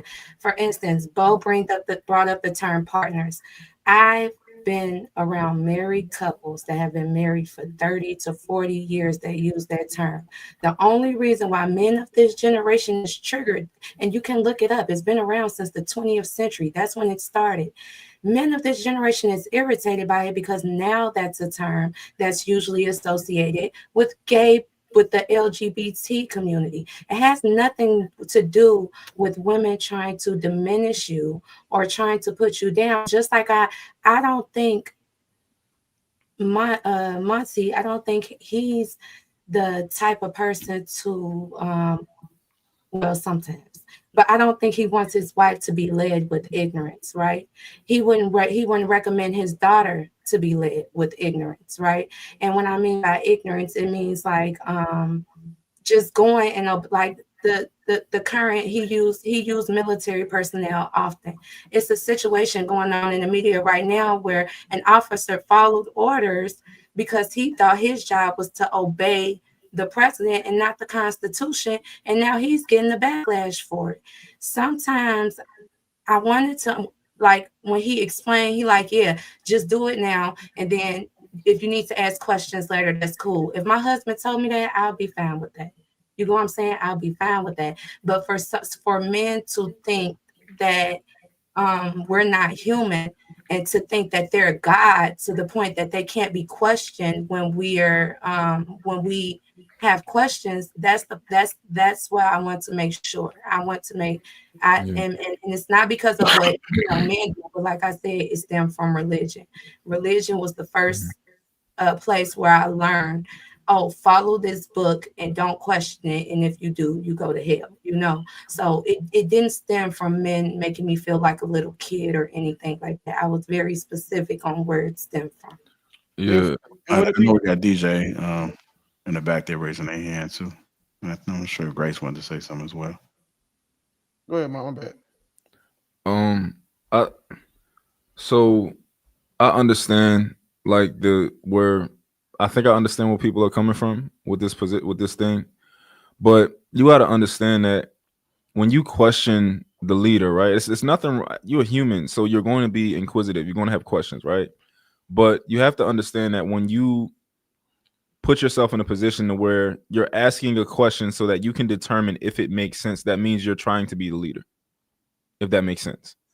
Like if you're asking me a question because it doesn't make sense to you and you're like, hold up, wait, before I do this, let me put my thinking cap on and see if I can determine that this is what we should be doing and this is what I should be doing, so that then now we can move forward. Like you're essentially putting yourself in the position of a leader, and that's why men don't like that. Now, we're not saying that we don't want you to make suggestions. We don't want you to genuinely help us come to a conclusion or make a better decision. Or we might even think that you made a better decision, so we're gonna go with what you said, right? But I think most of the time women are trying to be the leader and they don't even know it. When they ask us, like, oh, hold on, why you telling me to do that? Oh, you think you're the leader now, huh? Like that's really what it is. Do you give me an example? Okay. Let's say I told you, let's say we married somebody breaking into our house. I'm like, yo, I want you to go downstairs and I want you to go in the back room and I want you to do this. And before you do it, you like in your head, you like, yo, this not computing. It's not making sense. I'm still gonna do it. I don't give a fuck. I trust your ass. You take my ass back down there. Like I'm gonna do it. I'm saying like there are women. Can you give me like something that's not so far fetched, something that can happen, within a marriage, a situation that can normally happen within a marriage that most women that y'all feel like women tend to be combative with? Can you give me like that type of example? Nothing that extreme, because in that situation, of course, a woman should follow. You feel me? But give me something where a woman thinks that her, I guess the way y'all kind of put it, her intelligence, she might think she knows more, or know better. Do you mean something like if you told her like, okay, this month I need you not to get your hair done, your nails done this month, just don't do it. We just gonna skip it this month. I mean, that's cool too. That and you can like be a part of any like situation. that. Like, and then if she questioned you, that I could see why that would be irritating, especially if you. It can literally be any situation when you're thinking that it doesn't make sense to you, so you need it to make sense in order for you to do it. You're taking the way that you think, and now you're making that's now the dominant processor for this situation. You need to process it and you need it to make sense in order for you to do it. It don't matter what it is. But y'all never give us examples. Like, I want to know, what have y'all experienced that make y'all think women are like this? Like, he says you can't go, you want to go on a girls trip. He's like, no, we're not doing that. Okay. There's your example. Okay. Yeah, okay. But you're doing it right now. Or he says, hey, you're not going to spend $1,500 on a wig because we saving up to buy a house. But you're tired of having straight backs because you don't want like that lesbian from Set It Off. Like, I'm gonna wear my fro.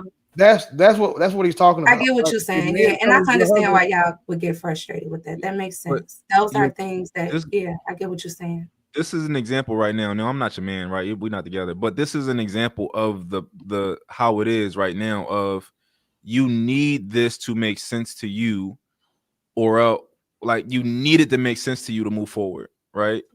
Yeah, because of my experience as a woman. If you notice, a lot of women, before, when we're talking to men that we're not dating and we don't know nothing about, I want to be careful what I agree with you. I don't know what type of man you are. So yeah, I'm gonna ask questions to clarify, to make sure, you feel me? But with my man, somebody that's my husband, like you said, those type of conversations and topics is no, but yeah, I get what you're saying. Yeah, as long as it doesn't matter what it, like, you can ask as many questions as you want to understand, as long as you do it. You do what he asking you to do, and then like later on you're like, hey, I just want to understand this. Cool. But in the moment, if you are trying to make it make sense to you, you're trying to be the leader. Or she might just have ADHD. You never know. But go ahead, go off. Go ahead, DJ. I'm saying it looks different in women than men, but I mean, largely when we when we have to go through this, it becomes extremely inefficient.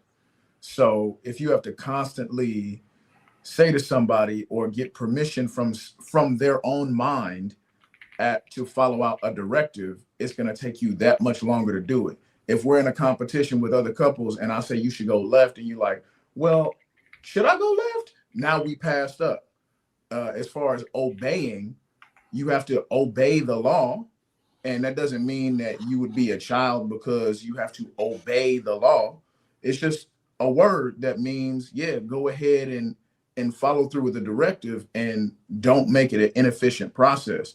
And understand that somebody's giving you the directive as a form of protection. This is a form of love. Nobody is putting you in a position on purpose, especially if you trust them as your love, to put you in a bad position. And on top of that, I'm back and I can't reach it. When they're directing you, if they direct you into a bad position, they have to take that L. They have to live with that. It's actually more upon them. So it's more on them that they would lead you in the right direction. And that's more why you wouldn't actually really question it, especially if you've already chosen them as your leader. And when you have a leader, you're to do what you're told and then ask questions about why later. You're not supposed to say, before I do this, why? It's okay, but okay, go do it. And then like, hey, why did you have me do this? I'm like, hey, why did you tell me not to get my hair done this week? And then he explains it to you. And then you have that like, oh, because what that'll foster inside of you is like, well, if my man says something, it's always going to be a reason why. And that helps you. That also would reinforce the trust you have in him. But again, none of y'all should be talking or dealing with niggas y'all have to question. If you have to question their leadership, you shouldn't be dealing with them, and they shouldn't be dealing with you. So that's the hill I'm gonna die on. If a man has to fight and argue and like he tells his woman to do some shit and she doesn't do it, knowing that he's the subject matter expert or he's trying to help, like make her better, and she's still refusing, like, no, you can lead a horse to water, but you can't lead a horse to water, or you really can't make it drink. But you can drown that motherfucker though. Okay, Grace, what you thinking? I saw Bo come off the mic too, so she may want to follow up. I mean, it is just so much. But I would say on this one, I agree with the men. It doesn't matter about where the trigger of the word came from. It's still subjective. And when you do question someone, especially someone that you say that you're submitting to, that means that there is a lack of trust for them.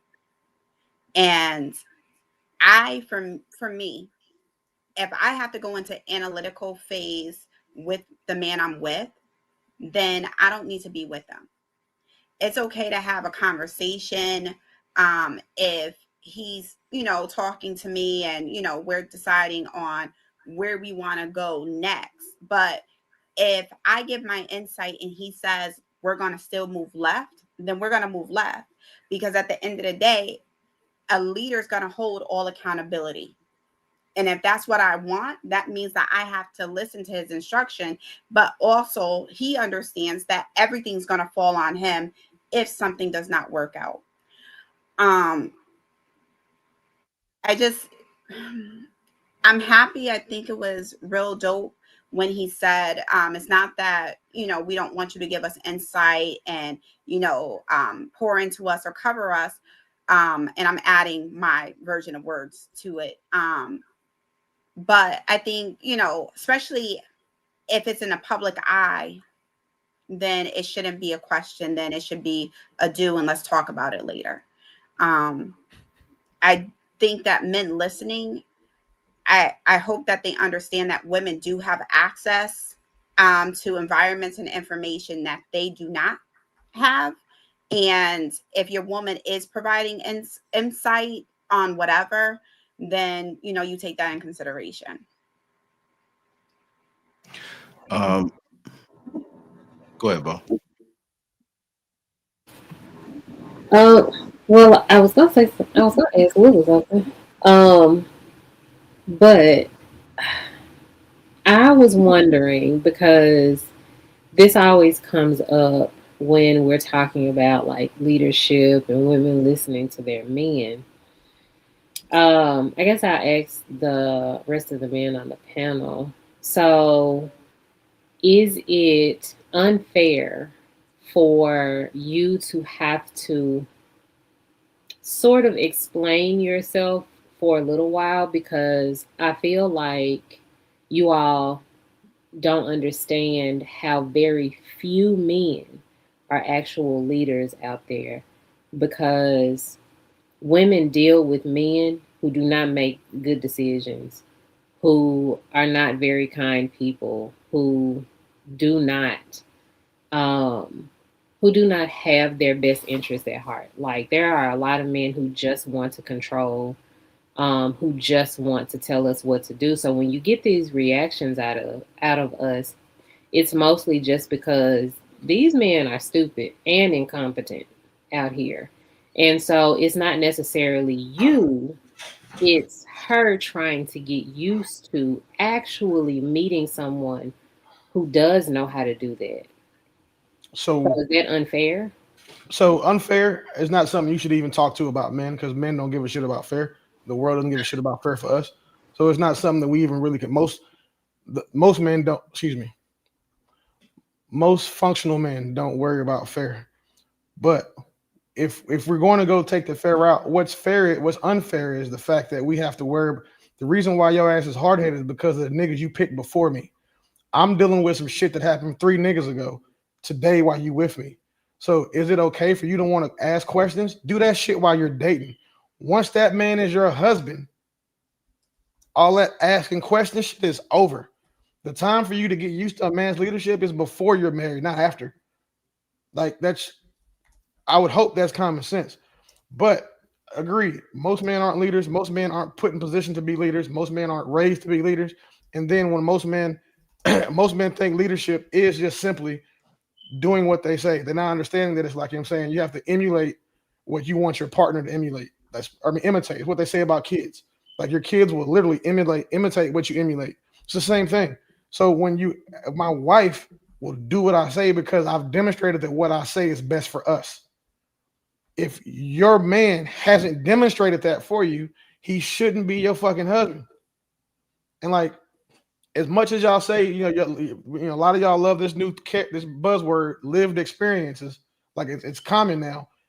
Y'all got to understand the fact that you are used to dumb niggas, as you put it, or men are stupid that aren't leaders. That's your fault for picking those niggas and giving yourself that time. Keep that shit far the fuck away from me. Because when you get with a man who is a leader, he's not going to tolerate that bullshit from you because he's a leader. Imagine the successful guy you want. That man is out here bending other men to his will. Pause. No, it's not. I didn't say bending over. I said to his will. I just started bending other men. Yeah, I just paused right there. Like, the man you want can bend the world to his will. He's a leader of men, strange men that aren't his, any relation to him.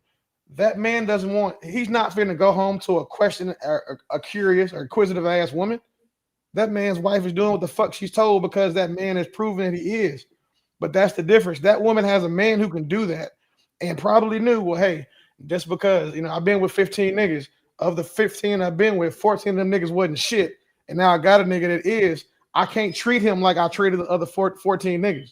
That's the problem with what you just said, because now you're putting men like, okay, he ain't mine in a position where they got to deal with this shit that another nigga did 4 or 5. It's almost like how y'all do with nudes. A girl take a fire ass nude 5, 6 niggas ago, and she'll keep that bitch in rotation. Like, so now we dealing with the same shit or issues you had with the fit 4 or 5 niggas before us today currently, and that shit just that's what would be unfair. So, but, go ahead. And I don't mean like fighting back against it, right? Like, I don't mean like full on disagreeing with it. I just mean like literally just asking questions. Okay, so, well, why? Because, like, for me personally, I'm an information person. I need as much information as possible to feel comfortable. And that's just me at base level. That's just who I am. So, but the more trust is built, the less questions I'm gonna ask, and I'm gonna be like, "Don't worry about it, you good." But and I don't say that to mean like the type of women that are still dealing with trauma that are like, "I'm not gonna listen to you. You don't know what you're talking about." People who are literally fighting against it. I'm just like, why? Well, I mean, one of the things that I would do, I do often is always give some context.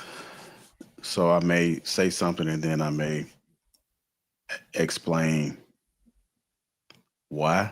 I mean, it's not like a long thing. I may say, "Hey, I need you to do this so that such and such such," just so you can understand why. Because if I'm not around, I need you to understand how these things work. So I may give some additional context in the event that I'm not around, that you know what to do or you have an idea. And I do think the fact that you know, but when certain things occur that you know how to respond to it, I think that shows like leadership. I don't really care if you know the information. It's not a secret. It's just, if you are that close to me, you got to understand how some things move, because I'm not going to always be around here. And if I got to step away or go out of town, these are the things you need to do. But this is why I said women ask for 2 different reasons. She said she asked questions in order to feel comfortable with doing what he asked her to do. My questions, the reason why I ask questions is just genuinely because I want to learn. I'm still in school now. I'll probably be in school till I'm 60 years old because I genuinely like to learn. And I do hate when I do ask men stuff. They're thinking I'm being combative versus just trying to learn. Well, I mean, it is a thing when somebody just keep asking too many damn questions. I got some people in my family, and I'm not going to say who, and I don't want to talk on the phone because they ask questions all the time, just nonstop. And I get that it's a big thing when it comes. Some people just got some annoying tones, and I don't think some people recognize it. You as a person, not you in particular, but you got to ask yourself, if a lot of people don't want to talk to you, you're probably annoying. And it's not your fault, but it's just unfortunate. It's one of those things. So, No, I don't have that type of issue, but I would ask questions just to get in people here. Like, for instance, if y'all said, Diamond, if my husband told me, Diamond, I need you to do this. Once he told me he need me to do this, I'm going to go do that. You know what I'm saying? But it's just sometimes when I've noticed when certain people use certain words, it kind of dictates their character, right? It kind of dictates who they are, how they communicate, what they expect, how they expect it, their tolerance level. It explains what environment they probably grew up in and got their discipline from. It says a lot, and that's the reason why when certain things are asked on the panel, I do, ask questions and stuff like that. But overall, I do understand what y'all saying. I do feel like I've been in leadership roles where I would delegate tasks and I would tell one person, hey, on this spreadsheet, I just need you to worry about the greens. I need you to worry about the oranges, and I need you to worry about the yellows. And if the orange come and tell me like, well, what is the yellow for? Hey, I'm delegating tasks right now. I don't need you to be worried about the task I gave you. And if you have any questions later, come. I understand that completely. I do understand that. But I've seen situations consistently, not just in single, but even in marriage, where I would see women genuinely asking small questions. Like one woman, she been building because that's what she liked to do. She asked her husband, like, okay, are you sure you supposed to be nailing it in that way? Because you know when you hold the nail at an angle, it's not gonna go in correctly. And I'm sitting here watching this, and he gets upset, like, you trying to lead. But in reality, she just noticed that as he was nailing the nail in, it just wasn't straight, and it was going to ruin the foundation. So that's why I'm trying to ask, how can y'all tell when a woman is questioning y'all to be combative versus genuinely trying to be a help? Because it sounds like when you just say obey and do it, well, I'm putting up these cabinets, let me do it, and if it's fucked up, it's fucked up. Yeah. I mean, what it sounds like is just a man. I mean, I don't think every man is like that. Gotcha. So I think it's an issue with the man himself if he's just firing off like that. Because the things y'all brought up in situations, I agree. If my man told me you're not going to Miami with your friends, hey, my man told me I gotta stay home. That's my husband. That's my hubby. You feel me? So a lot of the stuff that y'all saying that women do in relationships, it's just like, damn, like, do she like you? I struggle with that. I struggle so hard with it. You can't go to Miami. Who the fuck you talking to? Listen, I struggle so hard. That one, I'm gonna have to be like, why? Now, I'm gonna want to know why. I'm not gonna dismiss it. I ain't gonna be like, you got me fuck. Listen, why? Because you must have a good reason. But listen, if I can't go on a girl's trip with my girls, I'm not sure you're my man. Cause why? What is going on? Like, I struggle so hard. But that's why I say if it's my husband, notice what he said. He said if it's your husband. So I know my husband know me. So if my husband telling me that I can't do something, because I really don't go on girls trips like that. But if he's telling me I can't do something that he know is the access to my happiness and mental stability, it gotta be for a good reason. If he my husband, it gotta be for a good reason. I know, but I'm still going. Because listen. Fine, I'm man, going to hang out because with my friends, man. Because I can guarantee you, I ain't gonna be on South Beach. I'm not going the on one South thing Beach. I had to I'm trying learn to that be at the sometimes it's club. not about what we're asking. Sometimes Maybe he just needs you it's home about our one day. tone Maybe as he well. needs this. If he can Another put me through thing the mattress, too, I'll we stay. put a Can y'all hear each other? No, it's a delay. Yeah. Grace, you good? Is Grace better Okay. now? Can y'all hear me now? Yeah. Yeah. It was a delay or something. So yeah, I've been seeing that with the screen. What I was gonna say, just from my learned experience, and it was nothing bad, but it was just something that was brought to my attention by my brother. And I'm happy that he did this before I even got married. But sometimes it's not about the question, it's about the tone. Because sometimes our emotions can translate into our tone. So if we're looking at it like, why are you even saying this to us, but we don't say that, and we're asking the question, that tone can still like deliver that emotion, if that makes sense. And then the other part about it is that before that man is even your husband, he's your fiance and he's your boyfriend, there's still going to be a level of trust, even when he gives you advice or insight or a directive to say, you know what, nah, Las Vegas is out. Are we going to put emphasis on the title or emphasis on a man? Grace, how do you feel about girl trips? I think they're good. I mean, but at the end of the day, I'm no longer, if I'm in a relationship, right, you submit to that person, that man, right? So sometimes when you're in a relationship, there is a time where you don't lean on your own understanding. Men see things that we don't see, and women see things that men don't see. And if I'm submitting, then there is a time and place where he's going to say, yo, hold off on that. And I might not like it initially, but that could be my protection later on. How do you decide if it's protection or control? this is where you have to know who you're vetting and who you're submitting to. There's a discernment. You're not going to know. You don't have a crystal ball with a man or in life in general. Okay. Hey, I was about to say, like, even like I remember years ago when like it first came up, like my girl going on trips without asking me and stuff like that, and I kind of told her like, yo, that's not a thing. You know, you can't go nowhere like to Spain or somewhere without asking me. And she had like a meltdown, like she was crying and all this type of stuff. But I think that's a part of that.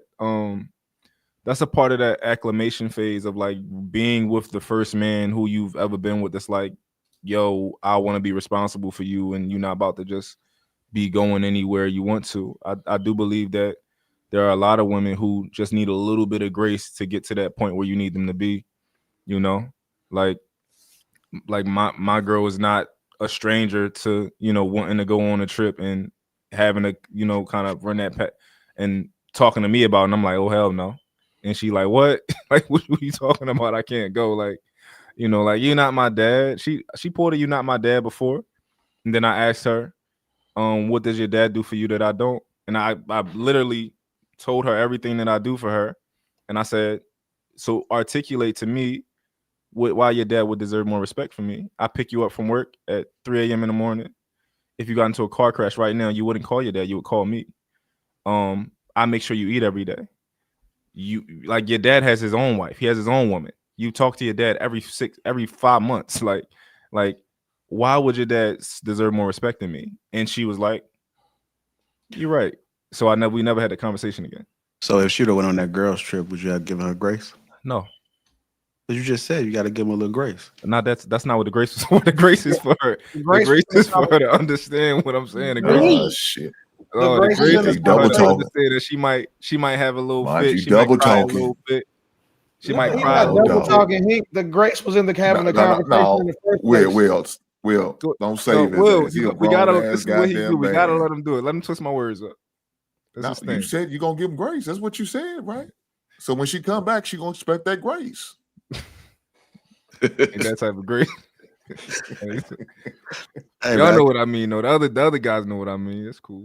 Yeah, I don't know what it's like if my woman, we had the conversation and she's like, well, I'm going anyway. She's just gonna come. She's gonna be going to the airport single. Like, I'm not. Mine ain't doing that shit, man. Come on, Mine. Will, mine ain't doing that. I think he will. It's never gonna be a time where like my woman can. Mine said he gonna take care of it after she leaves. So y'all would divorce y'all wife for that? Y'all would divorce y'all wife for that? If y'all told her she couldn't go on the big girls trip, I wouldn't marry nobody. My wife died. I wouldn't divorce my wife because my wife wouldn't be that stupid.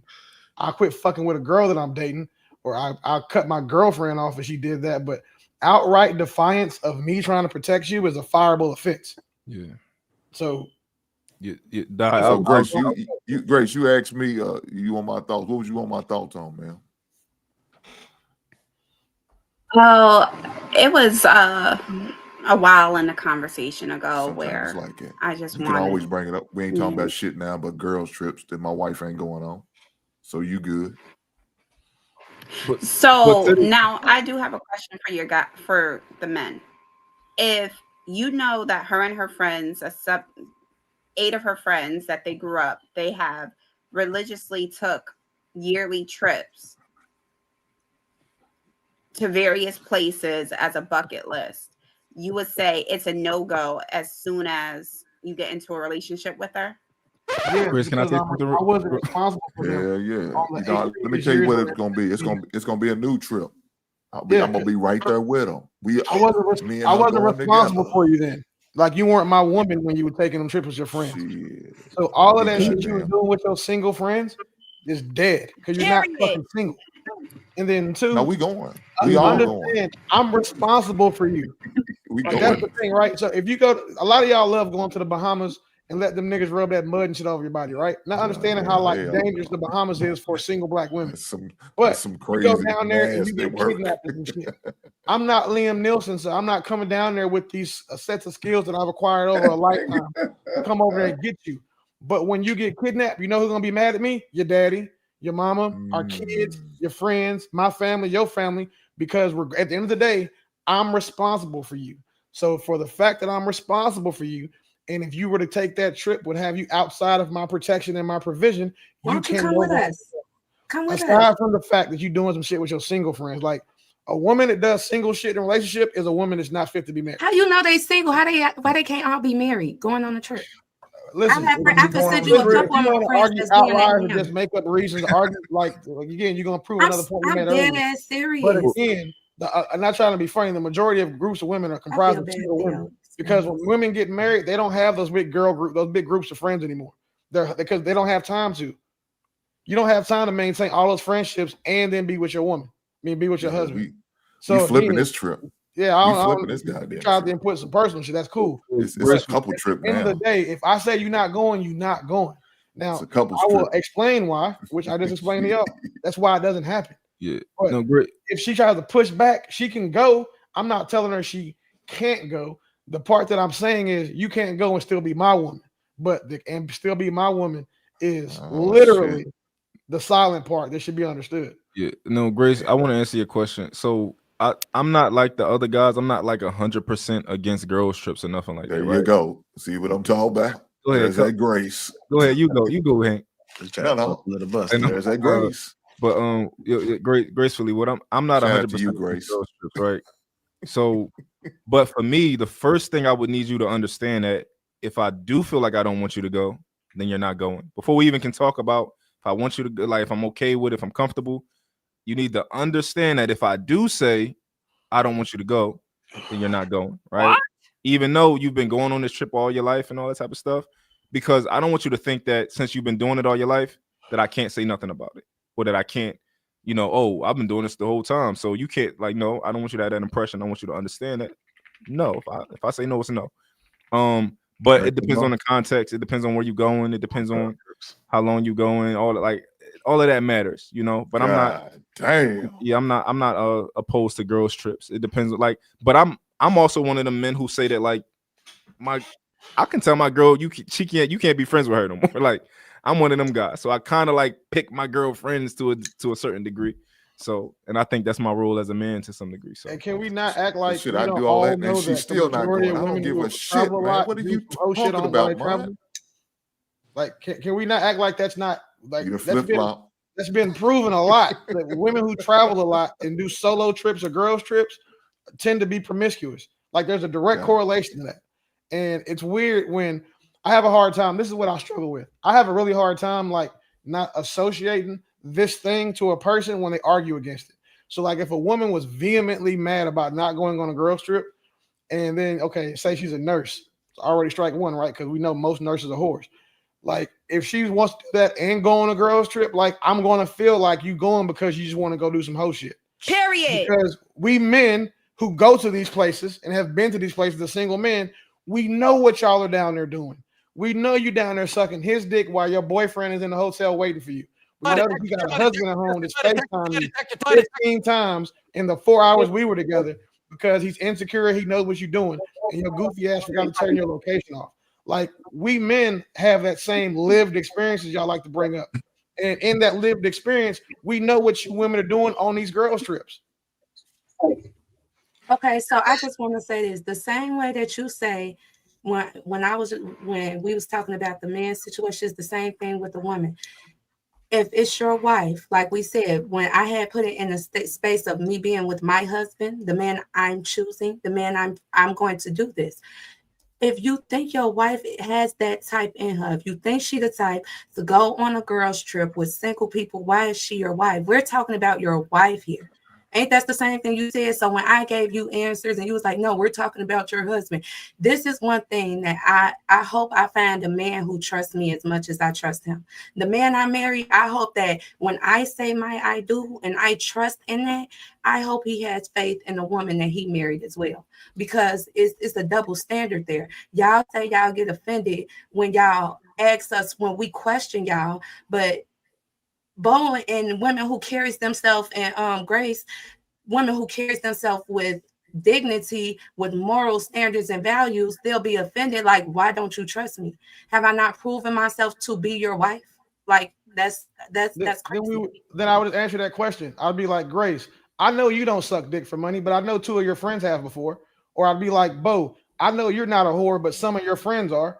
That's what I would say, and that would be So the your problem. wife have whole friends? That's who she surround herself with? I'm not trying to be funny. I'm just asking. Again, not being funny. I would say that you'd be hard pressed to find a woman who doesn't have one friend that used to be a hoe or does hoe shit. And she's going on trips with that friend too. They're She's her not. friends. That's not a And friend. like, that and in she. Grace's point, they have been doing this shit religiously for 8 years.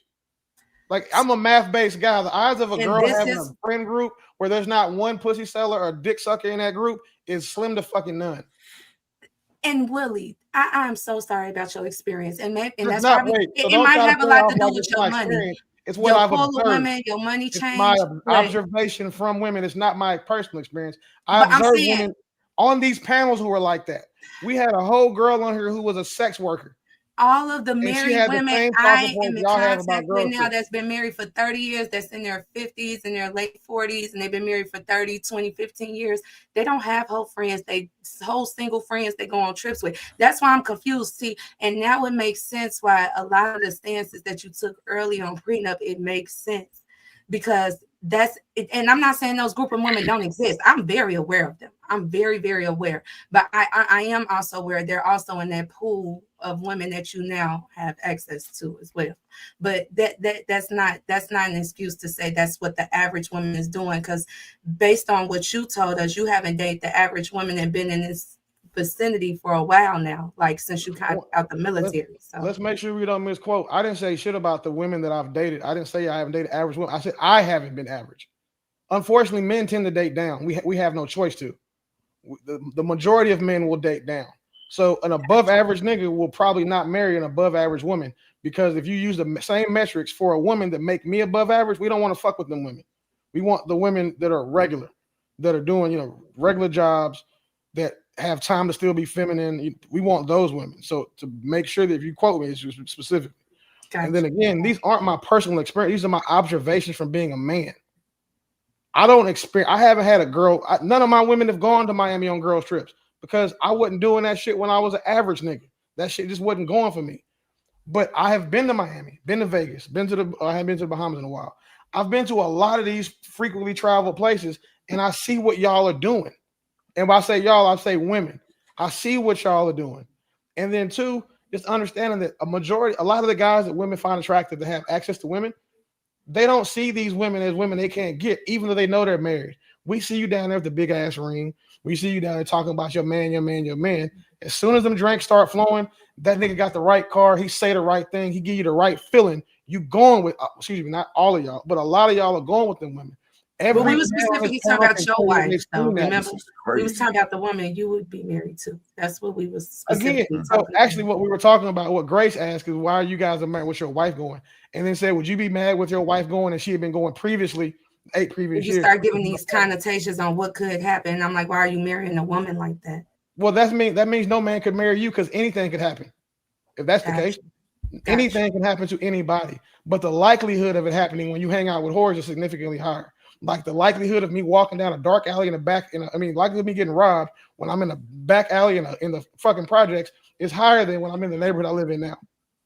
It's just, I'm told you, I'm a math-based thinker. I look about the probability of things. So if the girl wants to do a girl trip, she did it for 8 years previous. We get married year 9, there is no girl trip year 9, 10, or 11. And that's even to say, like, say the guy has all the money in the world and he can pay for security to go down there and make sure she's safe. Why would he do that? Well, I prefer to go trips on with my man anyway, but that's smart. I'm just, yeah. Go ahead, Bo. I am having my first girls trip next year, though. So I know you got some nasty friends. You single. You supposed to do got a shit like couple of that. them. Like, you don't have a man, so you doing a girl trip ain't no big deal. the only reason why I don't do girls trips, and I'm gonna be honest, and I'm sorry that I was just playing devil's advocate, but I don't do girls trips for what Willie just said. That's the reason why I don't do girls trips, because at a certain age, especially when we was younger, they just want to go down there and look for boys, and I really want to go have fun. I want to do jet skis. I want to go skydiving. I like going to the club. I was on a cruise, and the DJ was like, "You didn't leave the dance floor all night," and went back to my room because I genuinely be wanting to go out and have fun. That's why I said, well, I don't know. Hopefully this next girls trip, because all of us is on a healing journey. It's just supposed to be us. Focus on us. Let's see if that works. Because I kid y'all not, I am always the friend that's just like, listen, it's supposed to be healing. They like, but I might be turning down my husband. And I'm like, girl, not on baptize you in that man According juice. to Dr. Cheyenne Bryant, on the Shannon Sharp, she said that there's no such thing as healing. Like you're never healed. Damn. Yeah. I don't feel I hate like that there's I a agree such with thing her. as complete healing, but you can heal a problem and then you just don't, a new one gonna come up. You got new problems. But In you're not gonna catch me 2025 making the same dumb mistake over. Like, come on. In 2025, it seems like women are in a perpetual state of healing and never get fucking healed. It's like you be healing for the rest of your life from one thing or another. Yeah, we got to get Bo. Oh yeah, we got to get Bo. Sorry, y'all. That one to chime in. Go ahead, Bo. So yeah, put me on the list there somewhere too, Jay. Somewhere on the list. Gotcha. There is a universe that exists where single and married women can go on a trip together and nothing happened, because that's happened before. I was a single friend with my married friend. It was two of us and a married friend. And I'm always the guy magnet. I don't know why every trip I go on, I am the one that it is the guys just right over. You need to put some clothes on. I don't dress like that. Like I just am, I don't know. So anyway, point is that just because like guys will come over and try to buy drinks and all of that, I would never influence my married friend. Neither one of us. It was two single girls and a married girl. We would never influence her to do something on a trip. And I was in my 20s, because you respect the sanctity of marriage. So you don't do that. But also, even in my older age, right now, I have married and single friends. And all of us, the only thing we do on a trip is shop. We be having books. Like we be bringing a bag full of books, and we sit around the Airbnb and we read and we luxuriate, and we get a chef to come and fix us some food. And like we trying to go in vacation. See, vacation ain't clubbing. My detector test determined. I can do shut up. I can do that I can do that at home. I don't want to go club nowhere. Like, I'm 45. We're going to read books, get somebody to cook for us, going into the spa somewhere, go shop. We not. So anyway, point is, I'm still going on that trip, man. Please don't tell me I can't go on a trip. I would hate to break up with a good man because you don't want me to go on a trip. That would just mean you prioritize going on that trip over that good man. Don't gaslight us into thinking that it's not 45-year-old, 50-year-old women who trying to get cracked. No, I'm saying the only thing I'm saying is there is a universe that exists where the women are not like that. That's all I'm saying. But also, I have not been with many men that wanted to go on trips like that. So I was left going with my girls. Now, if I had a man that wanted to travel with me, listen, I would gladly take sand to a beach. Because to get bent over in any city, I'm okay with that. Because I feel safe. I feel safe. Like, it's just like, it's different. First. And boys are way more fun than girls. Yeah. If my man don't want to travel with me, I'm going with my girls. I don't know what to tell you. God damn. Go ahead, Grace. Cold world. Yeah, I agree with the ladies on this. There are a subset of women that do take advantage of being out of state, and whatever they do is whatever they do. But then I think that for some women, this is our soft life experience where we do pour into ourselves. We do have our crying moments. We do read books. We do get spas and go horseback riding and do things that you think we're out there turning up, and we just on a couch watching the same Netflix, but it's just peaceful. And I don't think that men really understand that, especially when you are a person that does everything for everyone. That one trip throughout the year at bare minimum is that time to just not do anything and just pour into yourself. And so I'm all for it. You want to come on the trip? Go ahead. You get your hotel room, come along. But my itinerary is my itinerary too. This is my me time. Period. Yeah, we know what type of horseback riding going on down there. Yeah, and it's bareback. I mean, listen, if that's the insecurity talking, and I think this is where men have to be careful. We cannot wrap up the insecurity, the trust issues, and then call it safety, and then also have that correlation to what you have seen with other people. Because truth be told, like, we have seen men cheat as soon as the woman walk out the door. We can't hold that against you. Yes, We have seen. But you're saying not to because you don't even want to be questioned. So at that point, it's a give and take, and it's a trust. And I think that's where marriage and relationship comes into comes to a place where it's difficult for people who do have trust issues, who do just want to control, not really be successful. Hey, Did you go pick ahead, that, Will? DJ. Will, did you I know pick you that? say exactly what I'm about to say. Go ahead. You twisted that when we were talking about obey to say that we can't be questioned if we cheat. Nobody here agrees with that. Obey a directive in order to protect you is not the same as don't question me if I'm doing dirt on you. So we're not gonna let that slide. What if you're not doing dirt? Hey, she tried But hard. we're not. But She said we're it came from not. her past experience. Right. She said it came from her past And experience. her past experience. Okay, And so now let's she's let's questioning you. address that. And I didn't even say past experience. I said if you've seen.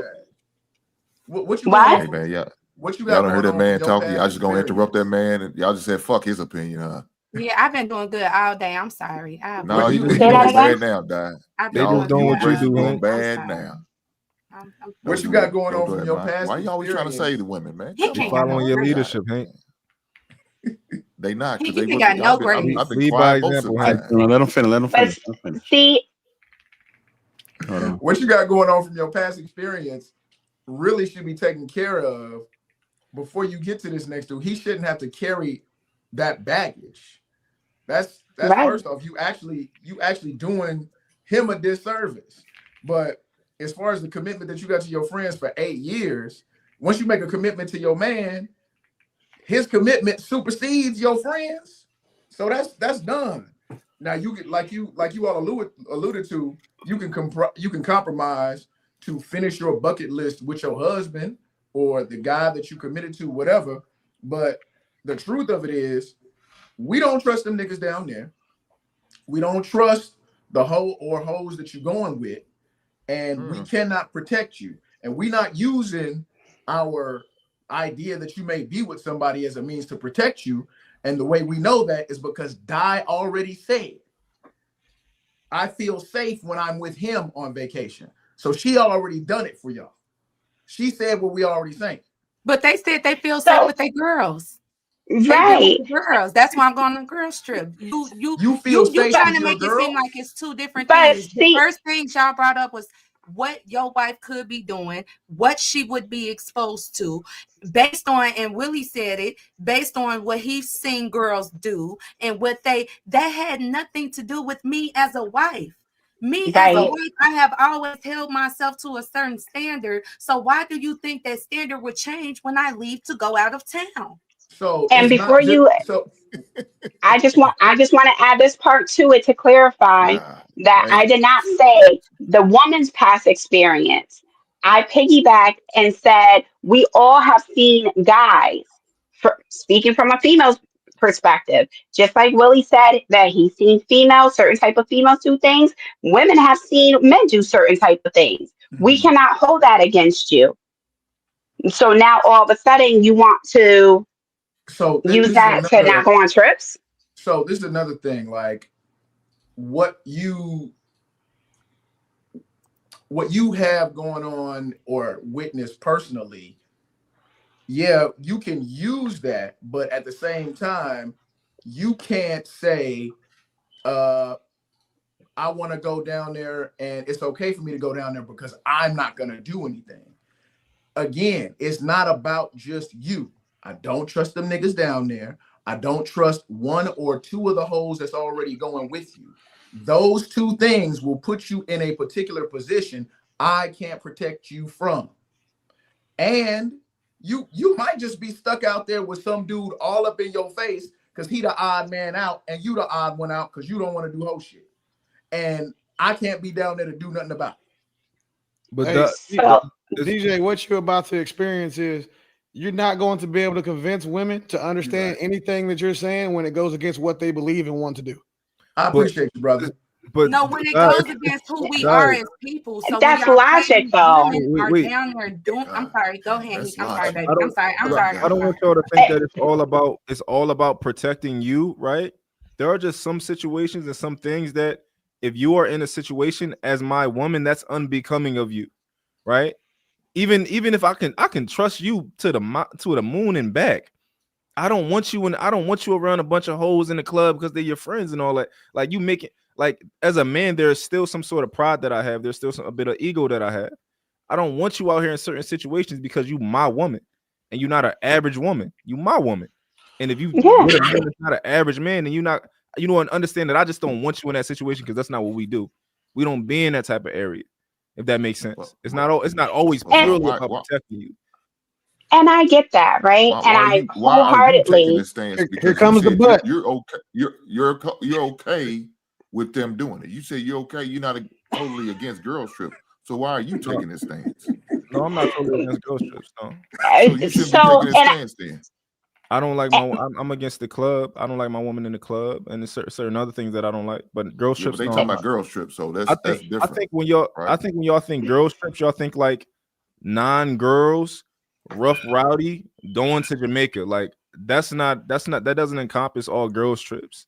Like for one, like my girl be so happy when she finds a married woman that she likes and she enjoys, or a woman that's in a long-term relationship, and she tell me about her because she know that means that it's a high chance that I'll let her be friends with this woman, right? That I'll be like, oh yeah, like we can be couple friends and all that.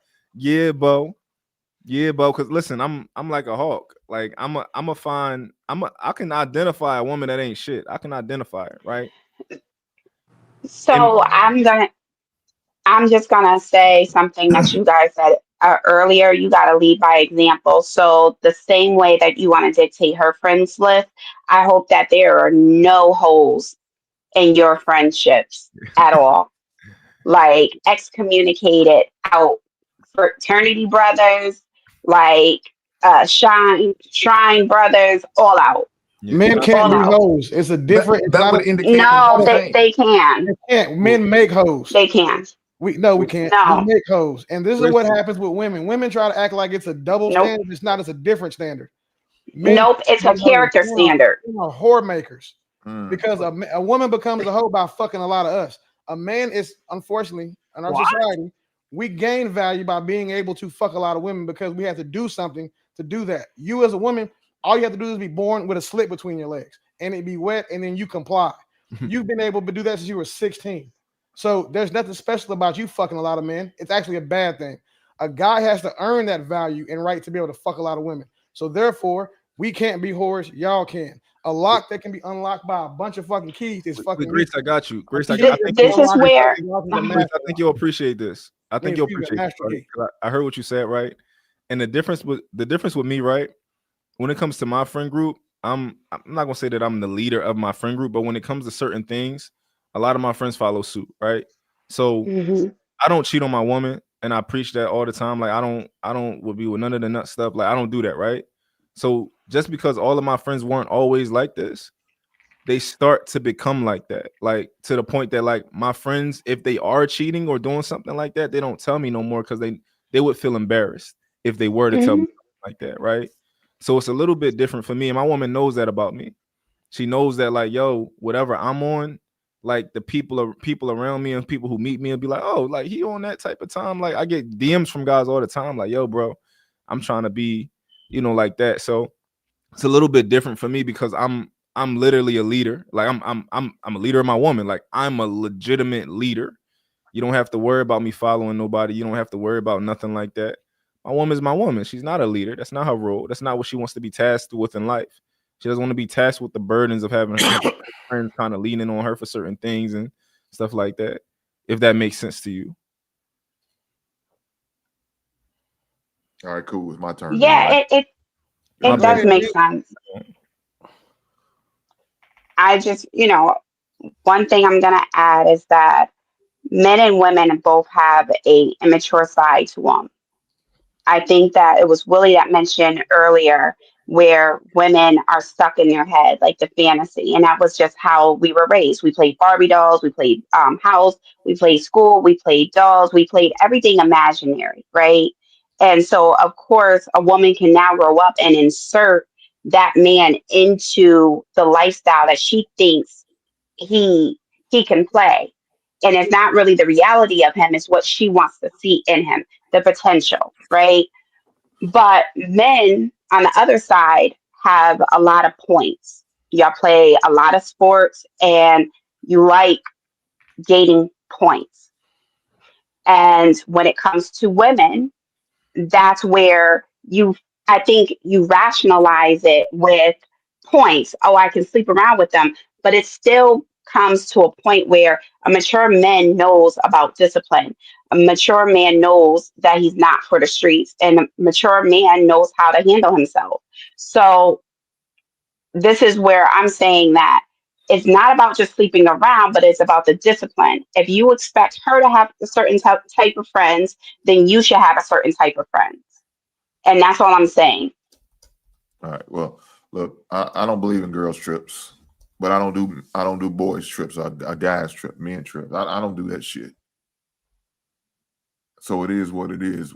I stand on it. I don't waver. I'm not going to sit there and say I'm not against it. Then say I'm against it. Like Mont say he doesn't mind. He's not totally against girl trip. I am. So I presented that before I got married.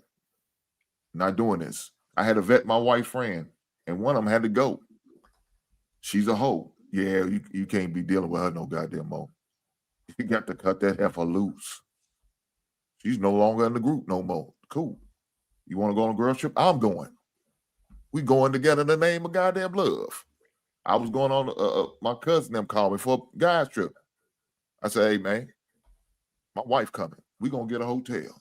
And whenever we decide to do something, I'll be there. They going to get an Airbnb. I'll be over. I chill at to the end. But then I'm going up back to the hotel with me and my wife. And whatever day we not getting together, me and her going to enjoy the city of the town, wherever we in. We don't do that shit. I'm not wavering. Ain't no, ain't no grace. No means no. We're not doing that shit. But you have to stand on it. I mean, you waver, they gonna sit out. They gonna come up with the reasons like they ladies are doing now. But my ass, no girls trips. It's what it is. But go ahead, Di. I see you gonna do the show and tell.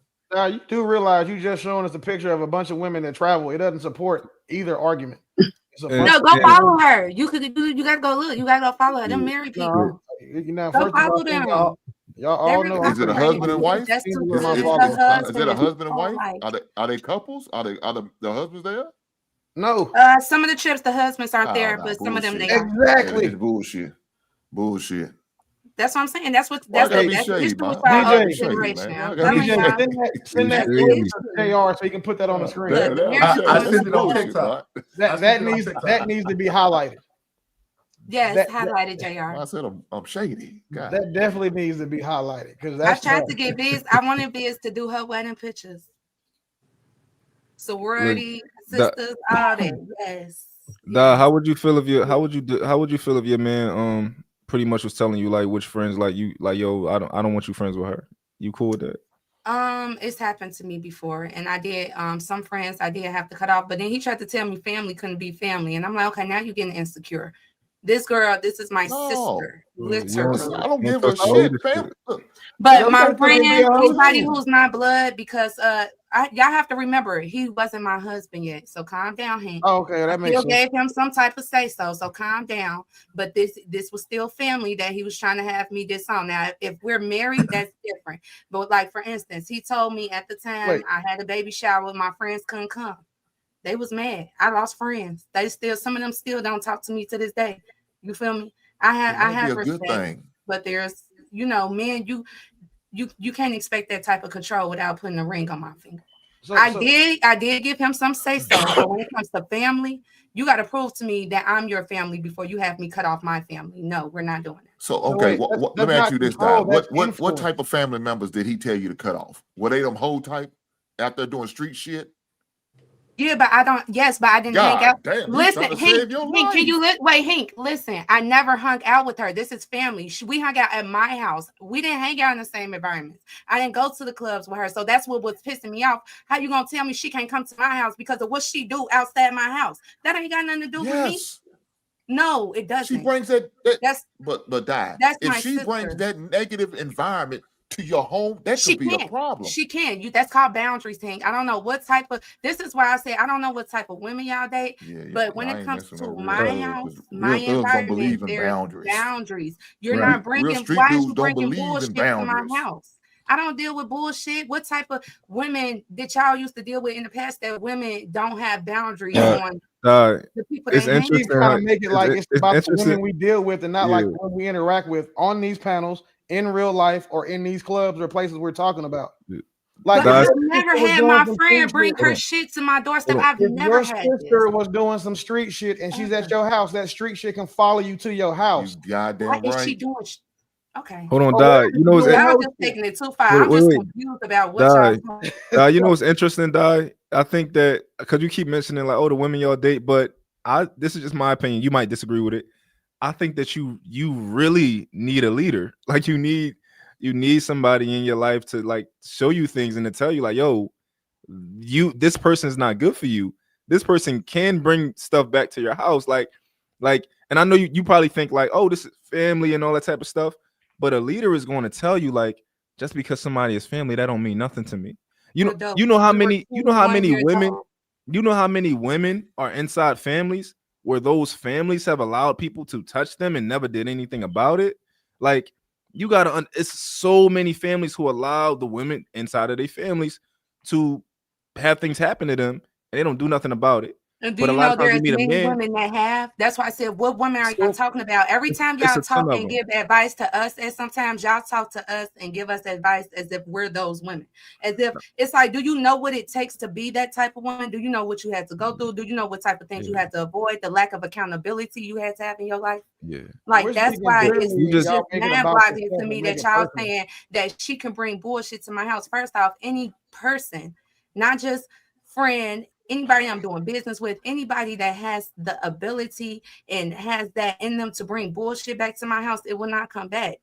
He didn't have good discernment because of his friend's experience with my sister. That had nothing to do with me. I'm not outside with her. People didn't even know I knew the girl until she came to my house. People don't know where I live. Are you crazy? Like I'm big on that type of stuff. My brother used to tell girls, do you think people know where my brother lay his head at? Like we don't play that stuff over here. I don't know what y'all talking about. But Di, you said your family does some street shit, you're right? You're proving our point. No, not my family, my brother. That's one person. That's what I said. No, Di, you said your okay.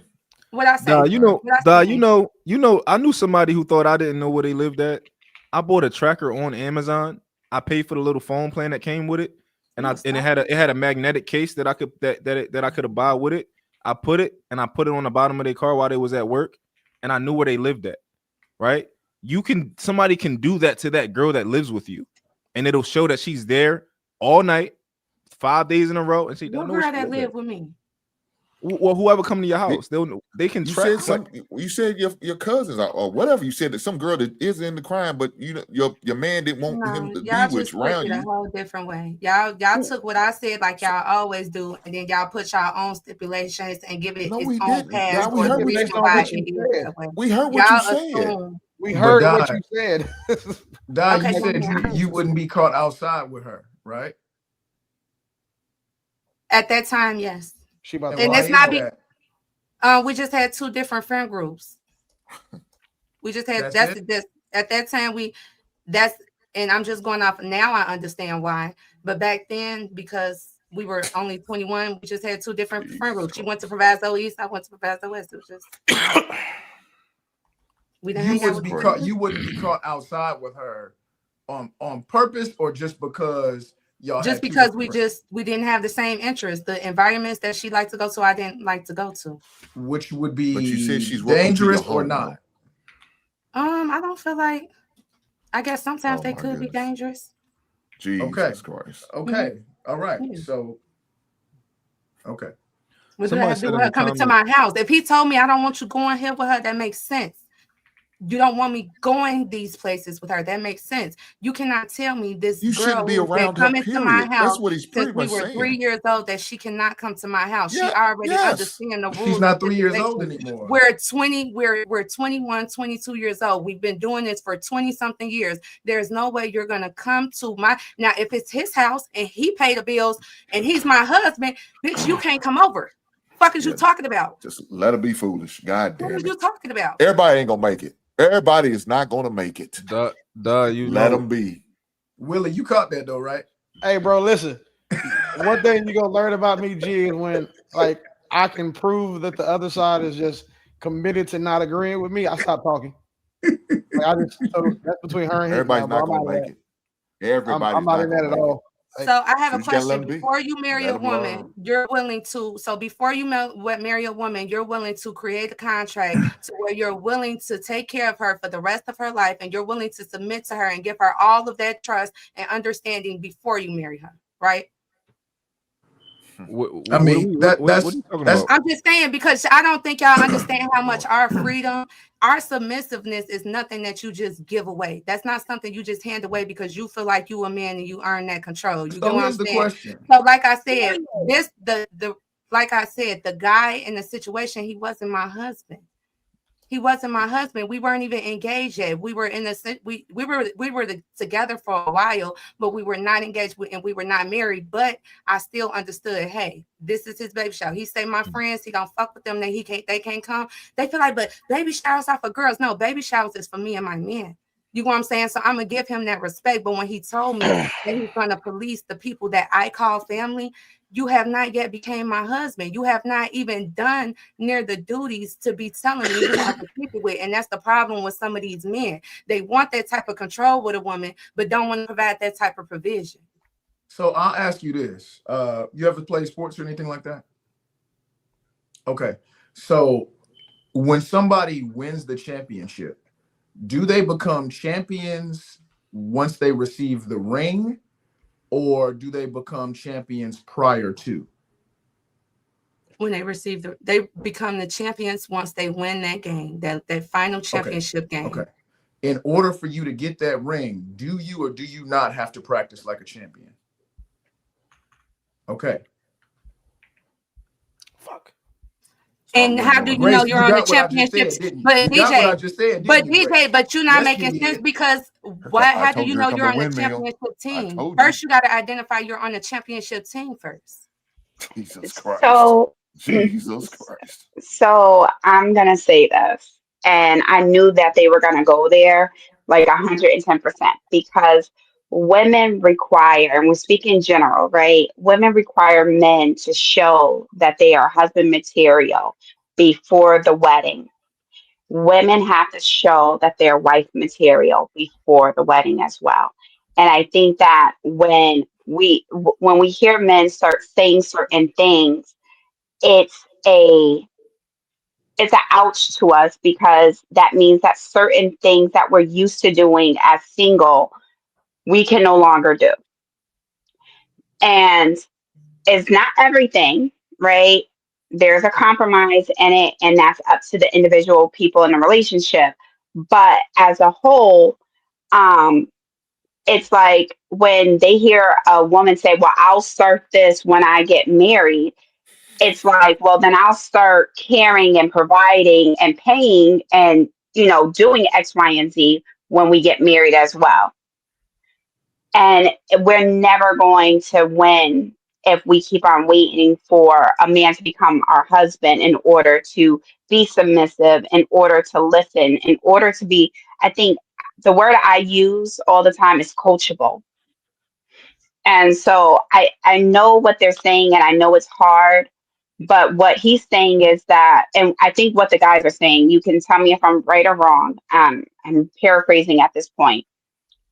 When we have females who are in different lifestyles than us, regardless of age, regardless of their born in title or the title that we give them, it still poses a risk and liability to our well-being and our house and our peace.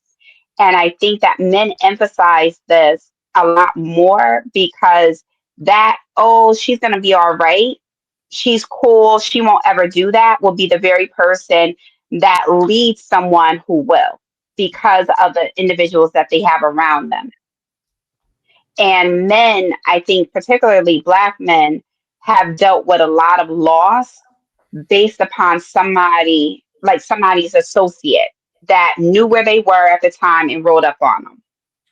And so I think they take that a little bit more serious than what we can even think about, because it's a safety issue. And one more thing that's extremely important, not letting that particular person go. Let's say, we do meet them out and about, right? Now you and I are in a potential position. If she has a situation while you and I are out with her, just by chance, I have to now maybe protect you and her, but I'm even more at risk. You may lose me to jail or the grave because we didn't do that one thing, which was to cut off the potential issue or the potential hindrance to the protection. Yeah, one thing I don't like about these conversations is I think that women think leadership is benefiting men when you should have, him telling you to do that was him giving you free game. Like all of the stuff that men do. Well, I'm not all men, but like if a man is being a leader, you should be thankful that he's giving you something. He's not taking something from you. He's giving you something for free. So like him giving you that advice was good advice to like let go of somebody who's not a good person. Even if you have a relationship with them and you've had it for a long time, cool, right? You had it for a long time and it's a comfort thing there. You probably would feel like a piece of shit letting them go. I get it. But objectively, it probably was a better decision to let go of certain people. But leadership is not a man telling you what to do. Like, you are being selfless when you're being a leader. You're overseeing something. You're looking like, yo, I see a problem here, and I see how to make this better. So like, yeah, he was doing you a favor by being a leader. It also sounds like, she said that women's submission isn't just to be given, but it seems like it's transactional with the man's protection and provision. A man wanting to protect his woman from her trifling sister or her whole friends is a control thing instead of him having influence and taking responsibility for his woman. So it seems like that would be counter to her initial point, saying that, well, do you have to win the championship? When you just said for your provision, your woman has to so you can get the whole complete response. It's more so what she's saying now is that, well, he's not my husband, so I'm not doing this. And we've had this conversation before. Women swear there's a certain thing that they should do when they get married and not before. But then they want men to protect, and they want men to do husband shit before while they're boyfriends. But they don't want to give that to us. If my woman had a sister that was a hoe or was doing some street shit and then was still bringing her around or staying around her, she would never be my wife. because again, that's not a woman you can lead or protect. Because again, even as your boyfriend, I done met your daddy, all that shit. When something happened to you, I'm responsible for that. He gonna look at me crazy. So again, DJ, that example you gave was fucking perfect. Like that's exactly what I was going to say. But it's funny, like, and then did you notice that, like, when Gracefully explained it to him, it made sense coming from her. But when you said it, it didn't make sense, and there was like that 5-6 seconds of buffering before, like, she responded to you. Yeah, that is why it's really like you have to. I'm learning now that sometimes if you want something, a woman to understand something, go tell it to another woman and have that woman tell it to her. Because that shit works. Like I see it on this relatability. I see it on this panel all the time. I see like I'm even seeing it. Like, you know, they say if you think about a car, you'll start seeing it more, right? Like, so like, you know what I'm saying? It's the same thing. I'm seeing it happen so often that, like, I'll say something that makes perfect fucking sense to everybody but one person. As soon as, like, say Bo comes and says the same thing, or Gracie says the same thing, then the woman understands it. Yeah, that's what Bo say on the flip side. Right. Y'all caught that, huh? I'm telling you, man, because these men only understand you if you got a dick. I don't understand it. Whoa, pause. We agreed. We agreed most of the night, though. We agreed on most of that. No. Yeah. So most of the men that I talk to on this panel, usually we understand each other, right? Like just with a little bit of explanation, with a tad bit of wait a minute, I got hung up on their word. If we could do that, we good. But a lot of men, if you don't have a dick, they don't understand a word that come out your mouth, because I have had experiences where, like, Mont says the exact thing that I just said, and the men like, yeah, wait a minute, wait, because I just said that. I promise you, it had Sweeney. It take a dick. I don't know. Men like dick. Pause. Come on, man. Okay. It's the relatability. I'm done. Like representation and relatability is so real. The ladies on here, if y'all, Di, you still here? Yeah, she said that she just wanted to go outside for a bit. But she was here. If you had a man, right? Y'all been together for a couple years, and you lost your job, you didn't have any money. Would you expect him? No. To, damn, hold on. Would you expect him to, at a certain point, to take control of whatever you got going on? So you literally are about to be evicted, right? It's either he pay for it or you come live with him. You think that it's becoming of a man that's not your husband, but y'all been together and he loves you, right? To allow you to just go homeless and be homeless. I don't even want to go live with him. I thank God for my support. That's the problem. That's your answer right there. I don't want to shack up. I don't want to do that. I don't want to depend on a man for survival reasons. I've seen that too many times where women depend on men for survival reasons. If it's my husband, yes, I don't mind doing that with my husband. I'm not doing that with no boyfriend. I don't know what world do y'all think that's okay?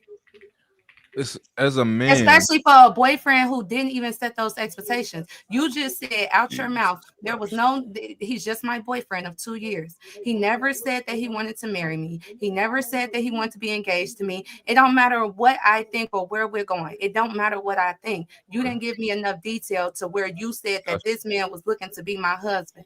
Why am I expecting somebody who's not looking to be my husband to take care of me? I don't know why you would be with a man that you don't see a future with. But DJ, I got a question for you, right? If you see what I mean, but then when we do the same thing to y'all act like y'all don't get it. That'd be the irritating part. DJ, if you was with a woman for 2 years, right? You with a woman 2 years. You dropped the mic. She loses her job. She loses her job. Yeah. She can't pay. She at the last point where it's like, yo, I'm about to get evicted. Are you either going to figure out how to pay for something, or let her come stay with you at that point? She can come stay with me. You're not about to have a homeless girlfriend that you texting every day, like, yo, like I'm gonna come hang out with you, then I'm gonna leave you.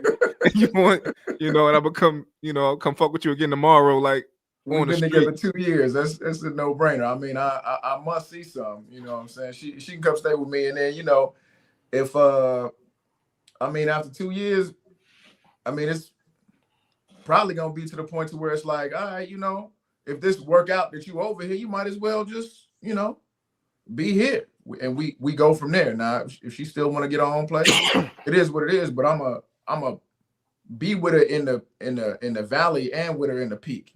So Picking your girl up at the shelter every day is crazy. If I make it to 2 years, like so, I made it 2 years with my woman. If we live in the same city, I 1,000,000,000% guarantee you that she's living with me. Because if we make it to 2 years, I'm going to marry you. Like it's a 99.999% probability. Like I gotta catch you sucking some dick or see a transfer for like some head or something, like somebody wired you some bread, and hit you with indecent proposals for you to fuck that relationship up at that point. Yeah. But combining households, like I want to live with my woman. I want to spend as much time with my woman so I can see what the fuck I'm getting myself into. So I can see, oh damn, she is super clean. Oh, she really does cook breakfast, 3-4 times a week. She just don't say she does, or she really can cook. I like to get that demonstration or being a demonstrative environment where she can show me everything about her that makes me want to marry her. Like the things that we value, because again, her education, we don't care about that. But what she does in the house, like how she can make the house a home, or like how like when I come home, how she greets me, or the peace that she provides me in or not provides me adds to in my house, that shit's important. That's like it's to not live with your woman before you marry them is like to not fuck your man before you marry him. Because again, you wait till you get married to find out that y'all have terrible sex. Your odds of not lasting have been reduced drastically. So I'm 100% want to live with my woman. Like I want to spend as much time with my woman as I can. We're gonna be on FaceTime all the time, as long as you're not doing, because that's your personal time, and y'all be real sensitive about that part. But like we're gonna be on FaceTime, and if we long distance, we're on FaceTime. I'm doing all that stuff because we're spending time together. So then that way when we move in, I don't find out that you snore. You know what I'm saying? Like I don't find that out after we're married, like after we stuck. Like, I already said I do change your last name and then find out that like, you know what? I might not like the way you fart in your sleep. That might be a problem for me. Like you want to live with a person so you can see like all the bad things, like all the the inner workings. Like I want to know what medication you take. Not that I think you taking like some prep shit, but like I want to know what supplements you take. I like to see my woman's hair care routine. Like watching my woman in the bathroom get dressed is like fascinating to me. Not just because she fine the motherfucker, but just because like the care and like how meticulous she is about her appearance, like and not wearing a lot of makeup. That shit is mind blowing to me. So I enjoy those things. I would never want to find out like me and Grace been dating long distance for 10 years or 2-3 years or whatever.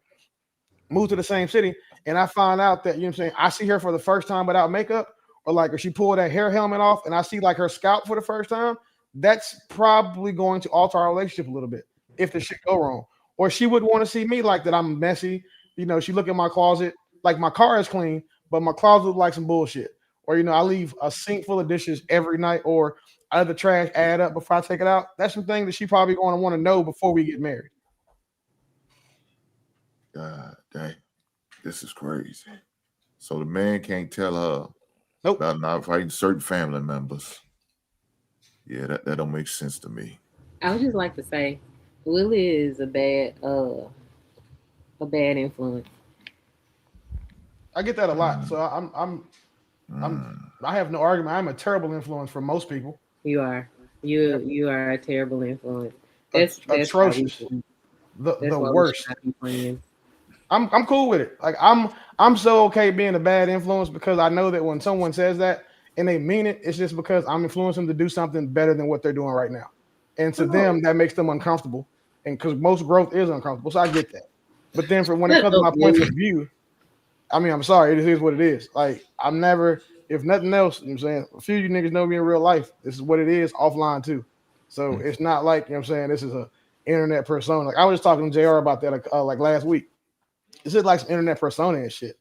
Like it's just literally this is how I am. And then we have these conversations. It's easy to dismantle someone's talking points when they're not consistent or when they're rooted in some bullshit. Like when I was talking earlier about a woman that you can't lead, shouldn't be married. Like a woman who if a woman claims herself to be Christian, but then still questions God, if you don't listen to that nigga, you never gonna listen to me. Like if Jesus daddy still got you asking him questions, but why God, why can't I go do this? But why is it bad to be a hoe, God? If you question that nigga, you can never listen to me. And I wouldn't even expect you to at that point. Because now the most high, it's God, husband, wife, children. If you question a nigga above me, you're not even gonna pay me no attention. So Diane, let me ask you this. Why was you so against him not welcoming your cousin? You didn't have a legit reason. Haha, you found an example. You wanted to know his reason to make a decision. Yeah, but he wasn't my husband. So it still don't go against anything I said I believed in. Well, okay. Well, what was the reason he gave you then? But you said this is not legit. But what was his reason though? His friend fucked her, so he felt like she was a hoe because his friend fucked her. Damn, that is real though. Wait, how did his friend fuck her? I don't know.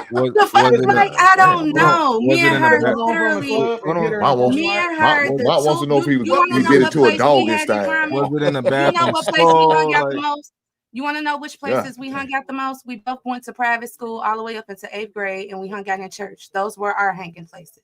Those are the places that I met her. Those are the places I spent most of my time with her. I'm saying, like, if it was in a bathroom stall, that's different than like, oh, I don't know. I don't know. That's none of my business. But I thought you said she was a street girl. I don't know. I thought you said she was a street girl. Is that a different cousin? That's a street girl? No, I'm talking. Y'all gonna label her how y'all want to label her, but she likes to go outside. She likes to party. Whatever y'all label, whatever type of girl that is, yes. I grew up west suburbs of Chicago. Okay, west side. Okay, that's the easiest way to explain it. Yes, it's hard to be, in this type of community. Yes, all your friends is not going to be 100% good girls. They're not. But trust and believe. You ask anybody about me, they have nothing but good things to say. Anything. I'm careful about my character. I'm careful about my brand.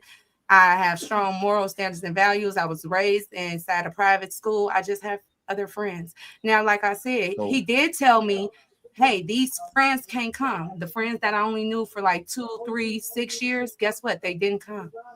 They didn't come.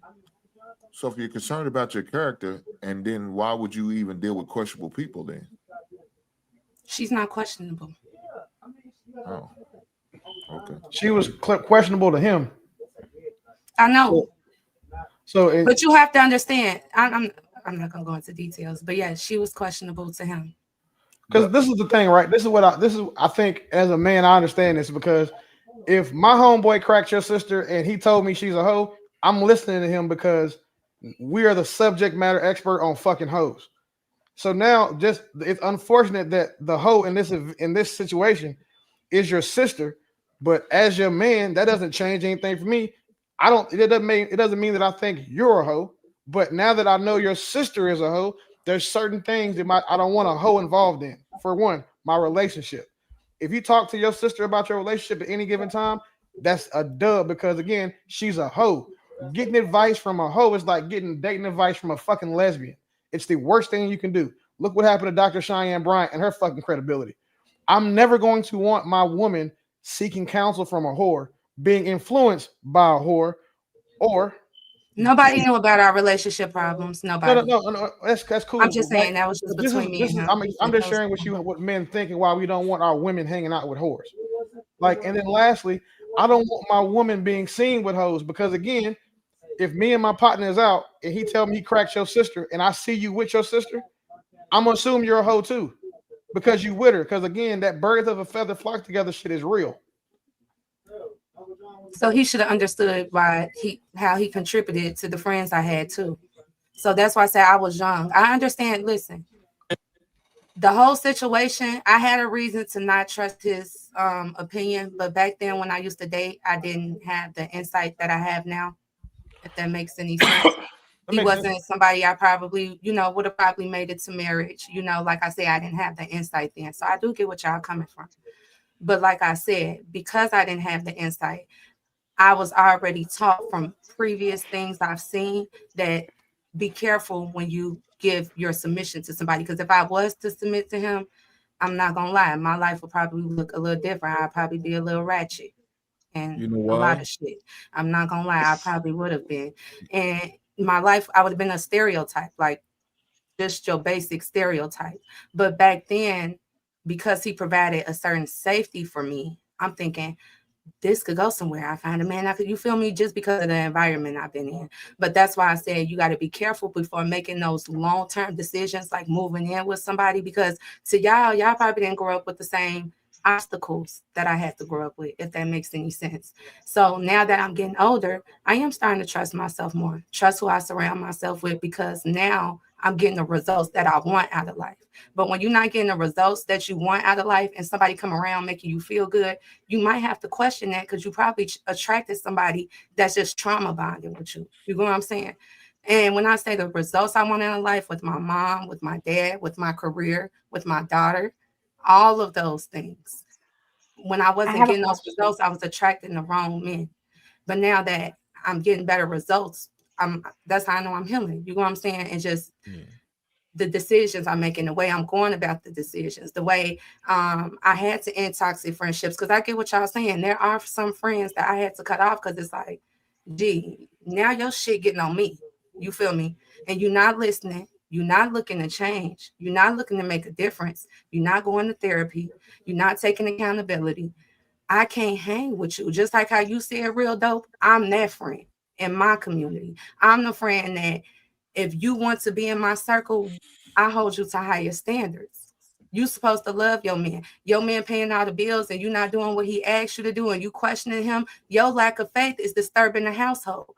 I get what y'all saying, but at the same time, my path was just a little bit different than y'all's, and my mistakes don't define who I am. You know, so I definitely agree that your mistake can be your mistake as long as it's a lesson, and it sounds like you have learned. Um, I would just question, and in not questioning you, but I guess in a sense of questioning why you wouldn't just agree about the stance. Maybe he was wrong in that analogy, but why did it take so long to get to this place where you're like, I see it, but the past was the past and I had to grow from it? I bet something I agree. I heard what they were saying, but for me, when they kept saying, well, he probably did it because of this or this or that, it's like if he said it was for those reasons make sense. You know what I'm saying? But because he wasn't even really doing well at articulating himself, him just saying she a hoe wasn't giving me any type of clarity the way they explained it. You know what I'm saying? He wasn't mature enough to say, hey, I'm trying to protect you. Hey, I don't want her reputation, whatever the stuff that we girls don't think about, you know, the things that makes men, he wasn't able to articulate that. It wasn't that type of insight. It wasn't at a marriage level yet for him to be even trying to dictate that type of thing. You know what I'm saying? Because it just wasn't. You could just tell how the relationship was. But like I said, I do want that from a man. So I'm always going to give you some room. I'm just not going to say, no, fuck your feelings. No, they can't come to the baby shower. You don't want them around my daughter. You don't want them holding her. And it's not just my daughter, it's our daughter. Hey, I know we've been cool for this long, but listen, he don't trust you. And he's the father. So I have to respect that. You know what I'm saying? But when it came down to my sister, my mom and my grandmother had to talk with him. And then after that, that was cool. That was the only exception out of all the groups of friends. And I had a large group of friends. Out of the large group of friends I had, that was the only exception I had. That was a boundary I said. But like I said, if I was married, he's my family now. So now we're not doing it. We're not doing it because this is my husband. I have to work out everything I need to do with him. And if he feels like you're a threat to our house and our marriage, because you have earned that respect for me, you have earned that trust for me, why am I taking you through it once we're married? It makes no sense. It doesn't make Can I sense. Whatever makes my husband uncomfortable, I'm trusting his decision. That man had not yet put me to that point to where I'm trusting you with my entire life. I'm not can doing I just speak to you as a woman to woman, right? that. I hear that you put a lot of emphasis on husband, right? And that's a title. I would say look at the character of the man, because if you're waiting for him to do that when he's a husband and he's not valuing you before then, that's a problem, right? How you want your husband to show up is how that man should be treating you before that title, Agree. and vice versa. Like you should be, if you are trusting that man with your body already and your time and your space, then you should already be willing to submit to him and his leadership. And if you're not, then that means that you're not aligned. And the hardest thing that we have to do is recognize that and then walk away. And it's not saying that he's a bad person. He's just not the right person for you and where you want to go in your life and what you want to see. We are visionaries as well, but we are visionaries. And when that man appears, we have to see whether or not we can submit to his program or to what his leadership is going to take us further to be. And if you don't have that vision for your life already, your value, your worth, your what you are going to have as far as your negotiables and your non-negotiables, then you're going to conform to anything that makes you feel good. And that's all I was saying. I was aware that I was in that state. So that's why it's hard for men to be like, just because that man care about you, he's telling you to. No, I have to make sure I'm what you just said. Once I'm there, then like I said, when I get that direction, and it might not feel good, but like you said, because it's not about feeling good. It's just like I said, knowing character, all that other good stuff you just said. But at 21, I didn't know that stuff. I'm not gonna lie. So we Right. were talking about what And he happened when I didn't, was 21. We was talking about what happened when I was 21. So I'm gonna be honest from a 21-year-old mind frame. I think we were just going off of what you said, because you pretty much were just saying that, like, yo, he wasn't my husband. So that's kind of like what we were going Character-wise off. too. That's the reason why I Yeah, was like, you feel definitely. me? Yeah, Definitely. like I think if you with a man and you trust him to be a leader, husband or not, like you gotta, soak up that free game, because a man is going to put you, like, I just how I just told you. If like me and some of the other men on this panel, if something happened to our woman, whether she our wife or not, we're going to step up and we're going to make sure that she's okay, whether she's our wife or not. Right now, most of the men on this panel are not going to pay our girlfriend's bills if she lives in a separate household because they're not married yet, right? Same way, she probably not going to come over every day and cook. But if shit hits the fan, that man is going to step up and he's going to take responsibility for her because of where he sees a future with her or whatever. Right. So that's all. Like we're going to risk our comfort to make sure that you're okay, because a man is, if you got the right man, he's going to always be looking out for your best interest. Even if he tell you like, oh, your mom is bad for you. It's a lot of people who mom is bad for them. Right. But you might not be able to see that because you're her daughter. So yeah. All right, we're gonna go ahead and close out, man. Our pain, MPS, $5 says any man of means who gets married without protecting his assets is being foolish. Now that women are breadwinners, they have no issue with prenups. Our pain again, $5 says every woman, no matter what her economic status, want the same thing from a man. The 4 Ps in various ways and levels, in other words, a tradition, man. Cena, $78.96, $2. Willie, 100. Thomas Ford, 67.40, 199. Never hear men say, I want to go on a guy's trip. And Thomas Ford again, 199. These women are a fun time, not a long time. Want to thank everybody that has contributed to the platform thus far. Grace, appreciate you, man. I'm glad you stuck through. Bo, thank you for your contribution as well. Dad, good to see you. Gentlemen, I appreciate y'all. We're going live tomorrow. We got an excellent show here for you guys. Going to be discussing black fatigue. I'm a subject matter expert on that one. Black it's not black fatigue, it's nigga fatigue. We're going to be talking about it, man. It should be an interesting dialogue. So we'll see what it do. Y'all make sure y'all tap in tomorrow. Y'all enjoy the rest of y'all evening. Get y'all some sleep. And